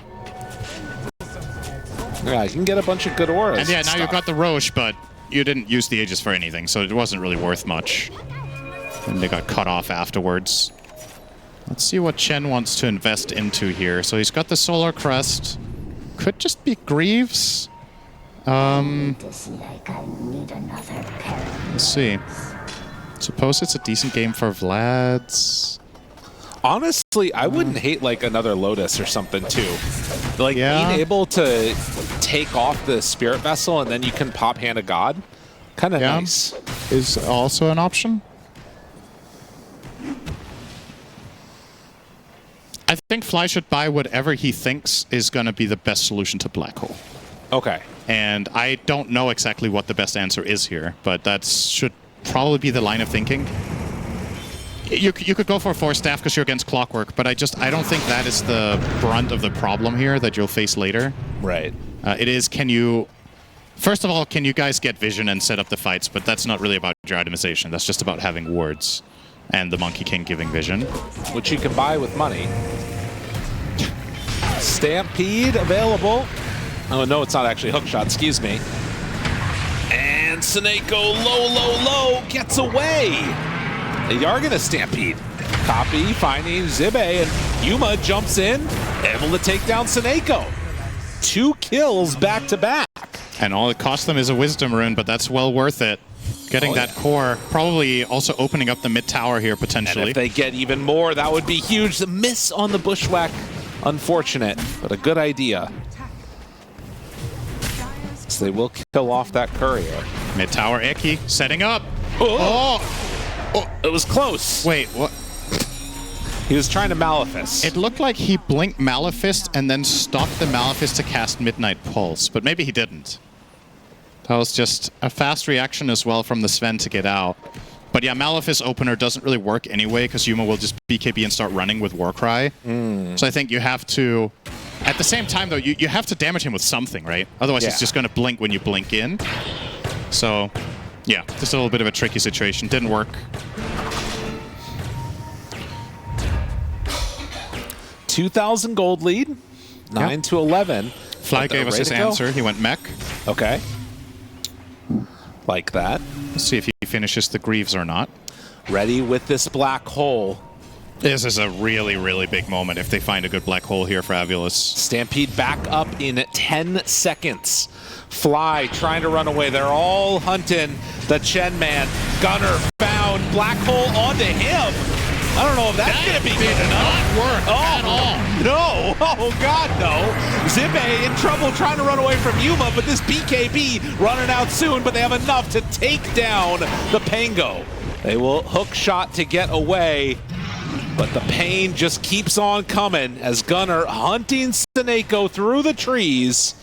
Will manage to get away for a moment, but Yuma blinks forward, brings him down. I mean, I understand that Black Hole looks juicy because there's two supports somewhat close together. I mean, unfortunately, they also had some anti-synergy. I think they got knocked away by the Pango roll. But either way, you have to wait with this Black Hole and wait for the melee cores. Even if the two supports look nice there, you don't have BKB. You're going to blink Black Hole them, you're going to get stunned by Monkey, you're going to blink stunned by Sven, you're going to get stunned by Centaur. This Black Hole will never last in those circumstances. He has to wait for the fight to develop. And it's also, his teammates have pretty good setup, right? You don't have to lead the charge when you have a puck with Blink Coil, you have a hook shot, you have a Pango roll. Just let the fight develop and find your moment of opportunity. I really think that, to me, that was a pretty big blunder and made the fight very easy for Nouns, because the moment they see Enigma and they kill him, Sven's like, okay, the fight's free. Right. Like, there's literally nothing stopping this guy when Enigma's out of play. Obviously, that type of play starts to get a little bit easier once you get BKB on Enigma, but still... Even then, okay. If you imagine the fight we just had, right? I'm just saying, I know where you're coming from, because yes, then you have... But Sven would have two-shot him there anyway. That's right. So yeah, you have to fight the Sven. Well, Sven does get that kill. But I like your optimism as always. Thank you. I appreciate it. I believe in the good of AVULUS as well, just like you do. That's right. 4,000 gold lead. And maybe... Okay. Oh, the Centaur! All the creeps just want to help out Nouns right now. They're going to stampede the Chen away. Ain't it pretty? Oh, and now they look for more. Copy is there. The pendants, the hits, they keep on coming. Fly, they found their man, and Smiling Knight does manage to escape. Eki, oh, the Mud Golem. Hurl that boulder. Ride him, cowboy. Another good sequence for Nouns. They do lose their Centaur close to the enemy base, but they got half a base tower, and they got 3 kills of their own. So really, how much of a price was it to pay there? Copy approaching BKB as well, so more trouble for the Dire side with dealing with these heroes. And Smiling Knight, he's going for a Lincoln's to try to...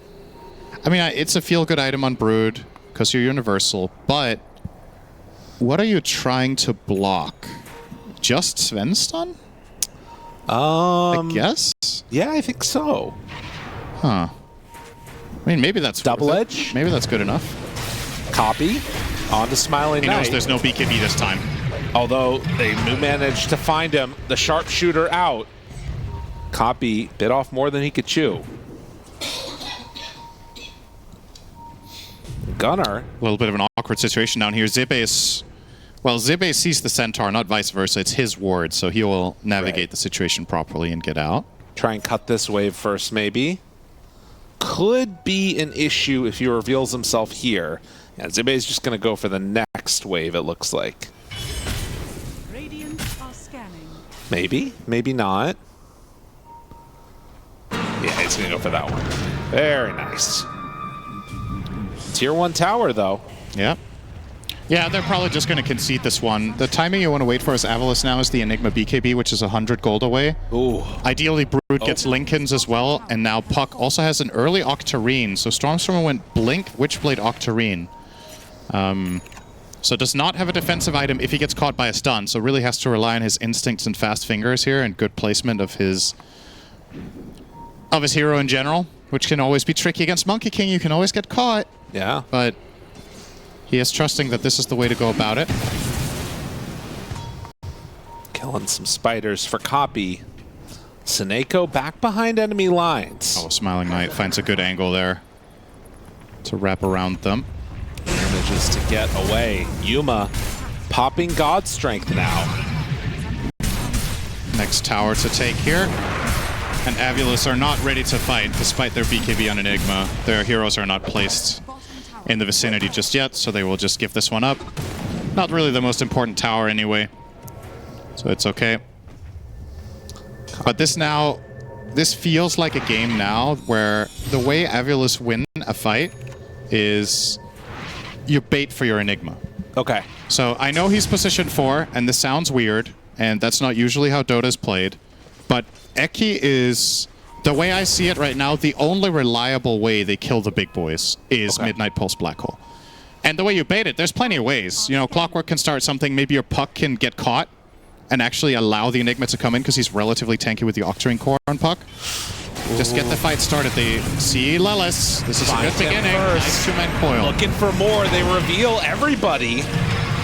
And Chen going to pop the Hand of God, actually. Now Lelis in further trouble. Okay, couple good picks. Nice smoke. Well played, well played. Yeah, and they didn't need to expend anything there, really, except, I mean, Coil and Pango Roll are relatively short cooldowns in the grand scheme of things. So is there a priority of which one you go for first between the Monkey King and the Sven, or is it just either of them is fine? In terms of black holing. I mean, I would definitely say Sven if you have free choice. Yeah. Because he's the harder hitter and the more bursty of the heroes. Monkey King, they can kind of kite out. They can survive most of the time with, like, running out of the ring, using their Solar Crest, and using the mobility of their Pango and Puck. The Sven can just eat them in a matter of seconds, so probably him. But he doesn't need to shy away from black holing the Monkey King necessarily if he finds the right opportunity. Sven just has to be accounted for. Right. Because if you blink BKB, black hole the Monkey King, and Sven can blink behind you, he'll kill you in 2 hits. Yeah. Because you don't have any armor on the Enigma. 6 armor, 1500 health. That's probably 2 or 3 swings from the Sven. So that means you get a 1-second black hole when he pops. Harpoon. Important moment here. They have Harpoon completed on Sven. Everybody grouped together in the pit. Copy, wrapping around, following the Enigma Courier. They see him, they're right on top of him, but they break the tree. But Yuma, he does it immediately. He blinks into the black hole. It's not good enough. It's not good enough. It wasn't enough damage. Oh, it didn't even matter. Not even a little bit. Oh, Yuma is way too strong. Zibe has to run away. He cannot run away. A triple kill for Yuma. They kill Copy. He caught both of the cores. Yeah, he cut down the Monkey King instantly with Midnight Pulse. Sven comes in to try to help, and then he black holes both of them inside the Midnight Pulse. But they didn't have enough damage. I want to see a replay of that. I feel like Puck was not a part of the kills, and Clockwork was off to the side zoning off other heroes, but there's like... Okay, so this is great. Oh, Puck is even here. What happened? They just don't have enough damage. I mean, it's just a numbers game. They can't 100-0 the Sven in the black hole. He presses 2 buttons and kills 2 of them. Yeah, that's really bad. That's that. And how much more damage could you have brought into that? Puck did damage, Pango did damage, Brood and Enigma. So it was only the Clockwork, actually, that wasn't hitting. It's just this 4,000 health Sven. They can't kill him in the black hole unless he's softened up at first. And man, I don't know how Eki could have played that any better, because he has to Midnight Pulse the Monkey. Yeah. And he has to black hole the Sven or he gets 2-shot. So there was no better way for him personally to play the fight. I mean, I guess the problem is if Sven is BKB'd, they don't have the damage. That's realistically what it is. So what if Brood had a damage item instead of Lincoln's? I mean, that's okay. I mean, that's Dota sometimes, right? Like, when you choose one item, you don't choose another. And he went for the defensive approach. I know it's hybrid on universal heroes, but it's not nearly the same damage as an actual damage item. So maybe that's what they needed there. Trying to soften up Yuma, but Gunner this man is not soft. The hits keep on coming. Silence for now. Zibe rolls on in, and Copy immediately on top of Seneko. He's dead. They will buy back for a moment. Meanwhile, Hand of God comes out. Gunner chasing this puck around as Zibe gets beaten to death by Yuma. A double kill out. Midnight Pulse there, but Yuma's still very, very strong. Stormstormer being chased by Copy. A couple more hits. He is Gleipnired, but not dead yet. Second round of Gleipnir, Stormstormer gets away. And in the meantime, there's also Broodmother in the game. Brood's pushing top. Okay. Never joined the fight. Didn't feel like it was one that he wanted to be a part of. He's getting Shard next, so that is a damage item, of course. And I'm sure he recognizes that damage is going to be the name of the game here, is killing that Sven, but yeah. It's awkward because the fight that we just saw with the black hole and everything, those are conditions that you can't necessarily expect to happen, right? It was almost the perfect fight. Right, and when you're itemizing as Brood, you're probably not envisioning that this is the fight you're getting in 10 minutes. Yes. So you have to make the choice at the moment, and he chose the Lincolns. And I can't sit here and say, man, that was such a bad choice, because imagine if he had damage there. It's just, now that that does happen and your Enigma is building this way, you have to make the choice of what type of game do you think this is going to be. And unfortunately for him, in that instance, it was the opposite one of the one he built for. Later down the line, maybe he gets to Lincoln off a Sven stun and he survives and they get a black hole because of it. And then he's like, hell yeah, I'm so glad I bought Lincolns. Yeah, you know, exactly. So it's like, it's just really difficult to make the perfect itemization in a game like this. And damn it if you do, damn it if you don't kind of situation for him. He is now going, it looks to be Shard into Butterfly, so that's a hybrid aggro defensive item. All right. I don't know, now that you've seen a fight unfold, is there a world where you get big damage? Like, just get Daedalus here? I don't know. Conda Rapier. Not as good. Okay. The hero you're thinking about is Luna. Okay. Brood is a different female hero. Got it.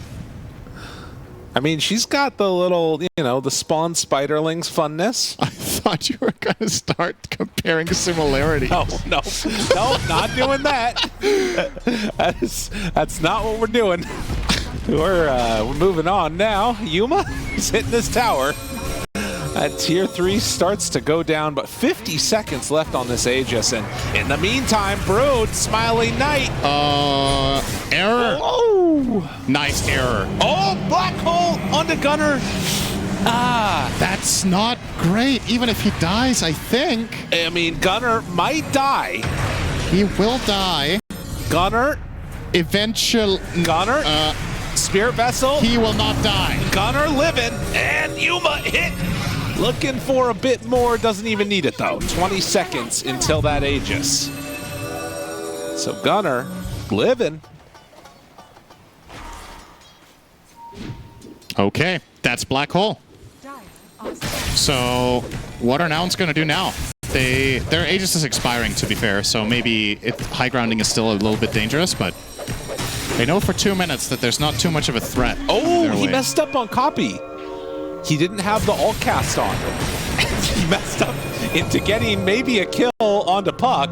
Or maybe he goes down here in some trouble. BKB hitting, trying to live, and not gonna happen. Oh, look at, oh, he is not happy about that one. He is not happy about that one. Okay. 10K gold lead, but they do lose the monkey there. It's something. Now, they can't get Roche, obviously, as Aegis just expired. So what ground are you going to gain here? If nothing else, just farm time for the Brood to maybe start closing the gap. And of course, we've talked a lot about the Brood, but ever so quietly, Stormstormer is actually becoming a potential carry candidate for the game on the Puck. With the Octarine core, it ramps up his farming speed, it ramps up his ability to avoid getting caught off and just maximizing across the map. He's almost level 25 along with the Sven. And the Puck 25 talents, they're quite good. He's looking at a potential overwhelming blink as his next item, rather than taking a bit of a damage route with his shard. 36 minutes, and if this Puck does start to scale, I mean, again, the big problem with this is that it is going to be Enigma BKB Black Hole. Like, we've kind of been memeing about it and some of the moments that have happened, but honestly, he can still win them this game. Oh, for sure. At so many points, I feel like. I don't think Nouns are very far ahead. Yeah. At all, actually. They haven't taken racks. Sven is on... This hero eventually does expire, whereas the Enigma can... There's plenty of room to grow. Now, by no means Nouns are still in a good position. It's not that, but it's not like, okay, done deal kind of thing. Yuma will find a pick here on Soneko and get him his 25 God Strength damage. Him on Yuma being able to take out the clockwork like that without popping God Strength is got to be a little concerning, though, for AVULUS. He's critting for 1200 non-ult. Yeah. And now we also have the cart on Centaur, which can be a true wild card against the type of fights that AVULUS are proposing. Astronomical gravity power versus one cart. Yeah. Who would win? It's always the Carpenters, man. Yuma. Hit for the moment, but still chilling out here. They have a ward on the low ground to try and scout any of these moves and spot for a moment of weakness. And yeah, I mean, as Nouns, Roche is going to be capable of respawning in about 5 seconds, but with Dreamcoil Pierce's spell immunity, Stormstormer has pulled this game into a pretty interesting position. Yeah. Looks like he's rethinking his build too. He does not want to get the overwhelming blink. Now he's eyeing up a Linken's. They all want Linken's. Do you know what I mean if I say it's not ambitious enough? Sure. I feel like it's sometimes you're itemizing not to lose rather than to win. I would really like to see a more aggressive approach here on the puck where you've actually given yourself a really strong game now, and what your team needs is for heroes to get killed off, not for you to live. Okay. I mean, obviously you need to live to deal the damage, okay? But... They like, are... I mean, he hasn't died in this game in like 20 minutes. Would it change your mind at all if you saw that Lelis is about to finish a Linken or a Hex? Does that change your thought process at all with this? I mean, it obviously makes it better, but okay. I don't know. Maybe it's a necessity. Maybe there's no way around it. We'll see. Into the pit they go. AVULUS running. They're throwing out orbs. Roche is about to go down. That's this a very is quick Roche. Aghanim Scepter. Yep. Gunner. Big. Oh! Big stun. Where's the backup? Where are they? Eki, he gets the Ags delivered to him. Now they have actual damage Yuma through behind him. the back. Yuma looking, hunting, Stormstormer. He's right on top of him, but he immediately phase shifts, gets away. Now backing out, Copy, Yuma, they're right next to each other. They're trying to get out. Eki still has that black hole at the ready.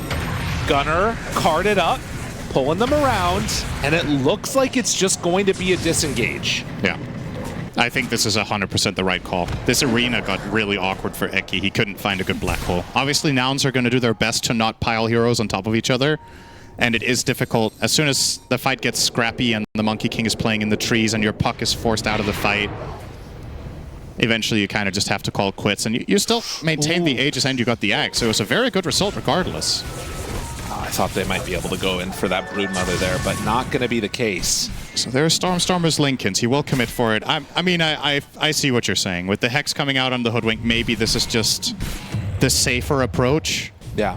And perhaps the damage issues that I'm looking at aren't as severe now that Brood is kind of getting there, as long as they get a big black hole. Right. The question is just, do you want to put Eki under so much pressure that every team fight kind of rides or dies with him eventually? And is that too simplified of a perspective regardless? Like, do they have enough in the tank? Pango isn't doing much damage. He's just a control bot. So is the Clockwork. So I'm really looking at, can Puck and Brood kill heroes that aren't black holed? And they can absolutely kill the supports, but I'm still struggling to see it a little bit with the cores. But let's see if they can string a fight together where they're able to do it. And also, let's see if Smiling Knight... All right, he will back off at the right time there. That would have been pretty criminal to die out there alone. He's had a pretty good read, it feels like, on these moments. And for Nouns, I mean, I don't know. The windows of where they want to take fights, how they want to hit timings feel really awkward now. Because you would imagine with this last Aegis, they would want to put some serious damage onto the buildings. Mm-hmm. They'll smoke up, and this feels like the right play, but you're playing into an Aegis now. The asterisk on the previous fight was that Sven barely touched anyone, right? Right. He wrapped around the pit, got spotted by detection, and then he got... Stormstormer got to dodge because he had the gem himself. If he gets to stun the puck there and just kill him off, they probably win the fight really hard. So it's definitely not outside of the range, the realm of possibility that Nouns just with the smoke find a jump and just kill a hero and start a fight that way. But so far, and now fly. No luck. That is a rough one. They workhorse him away.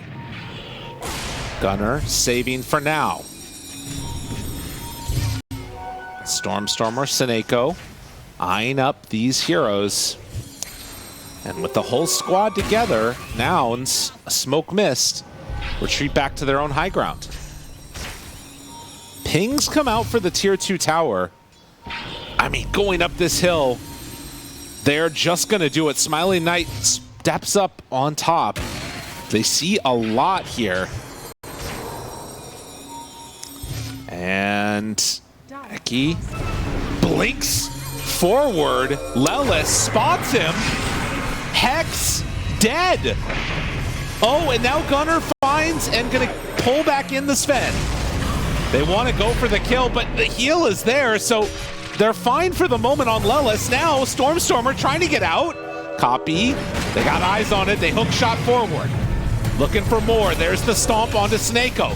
Yuma pulls him in, brings him down. Buyback onto the Enigma. He's looking from up on high. Yuma's right there. Next to Copy. Jumps in. Black Hole catches the boat. Do they have enough damage? Wukong command is down. Yuma turns with the Satanic. Oh my God! It keeps him alive.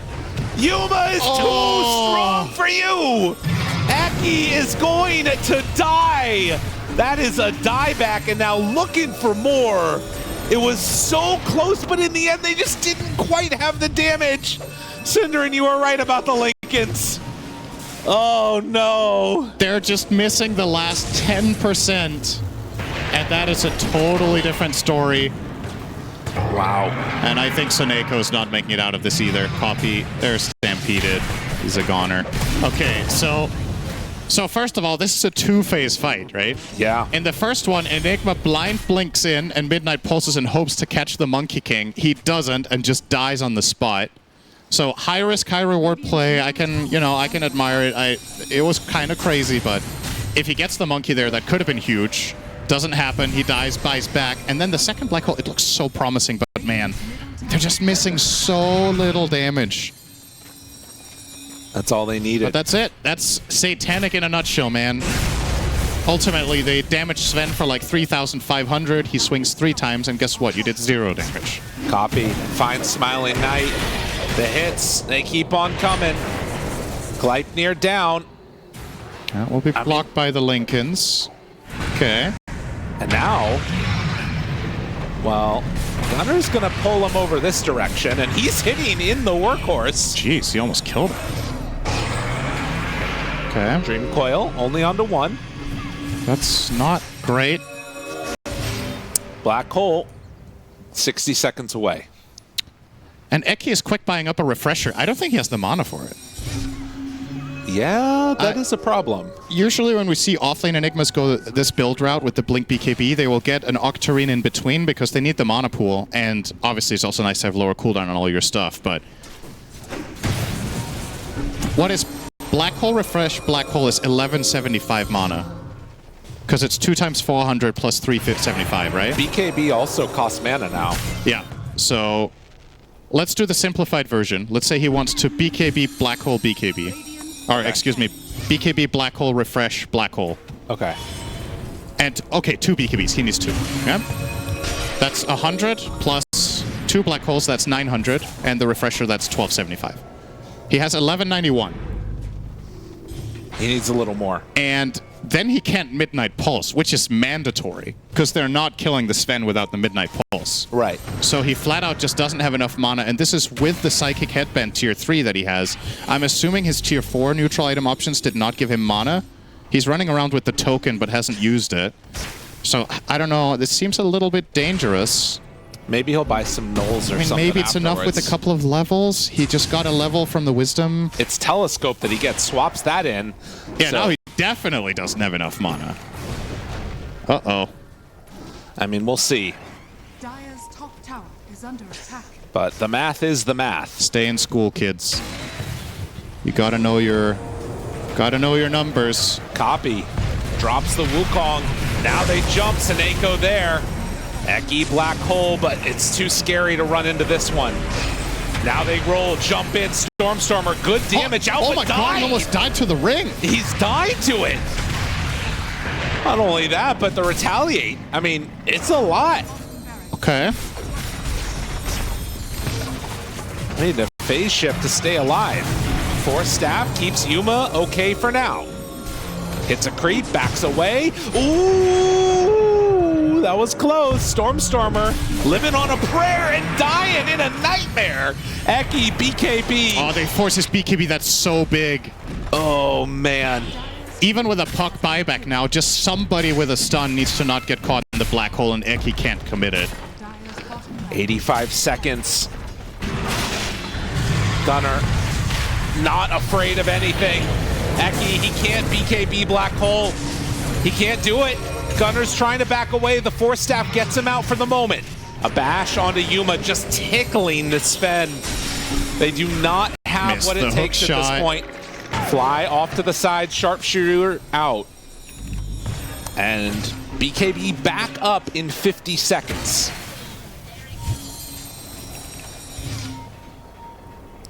I mean, like you said, they're putting so much pressure onto this Enigma. Yeah.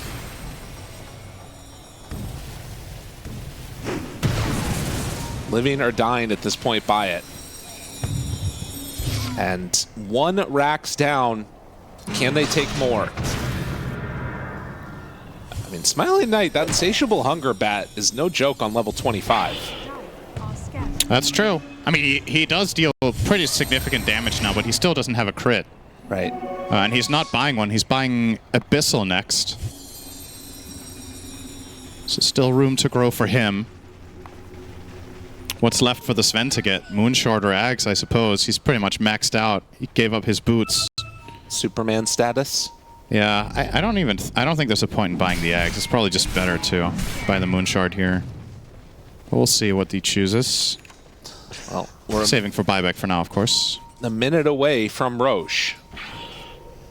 Puck running around with the gem, hoping to find this vision. There's none up here at the moment. And you gotta imagine Nouns wanting to keep control of this area. Fly might start sending some of these creeps around, but they are pretty valuable in the engagements too. The auras having are nice. The Black Dragon and having the Granite Golem. I mean, look at Centaur's health next to the Granite Golem. He had 6,000 health.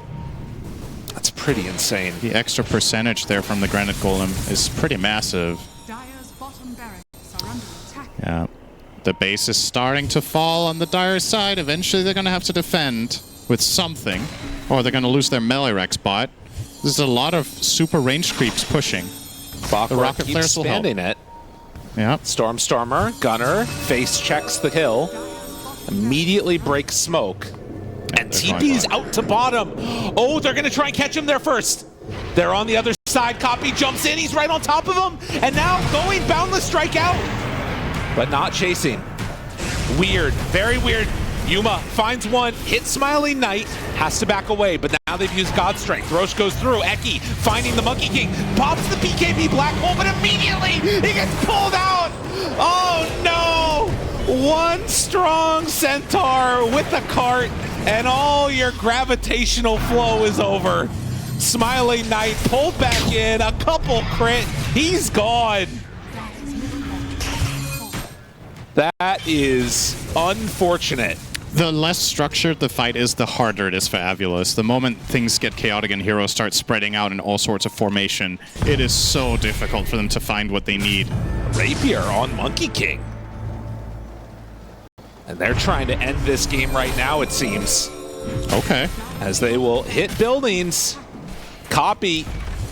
I mean, it's a little bit scary if we're going to be honest. Refresher bought for Yuma. Jumps in, stun, not going to happen. Copy hitting tier 4 towers. He's getting pushed a little bit now. The call might be out that the Rapier is there on deck. Stormstormer hitting onto Yuma. The roll comes back in. Copy half HP. Now hitting for more. Seneko jumps in, tries to find him. In trouble, he gets saved again. Gunner with this workhorse has been doing everything, but now they're all in for Copy, trying to find that monkey, but they won't get him. Now Smiling Knight hitting onto Yuma. The stun is out. They hit onto the spider, trying to squish this bug. Can't get him yet. Backs away, runs, stuns, and done. Stormstormer just gets hit by one big boundless. GG is called as Nouns managed to close out this series. One of the weirdest best of threes that I've ever cast. Gotta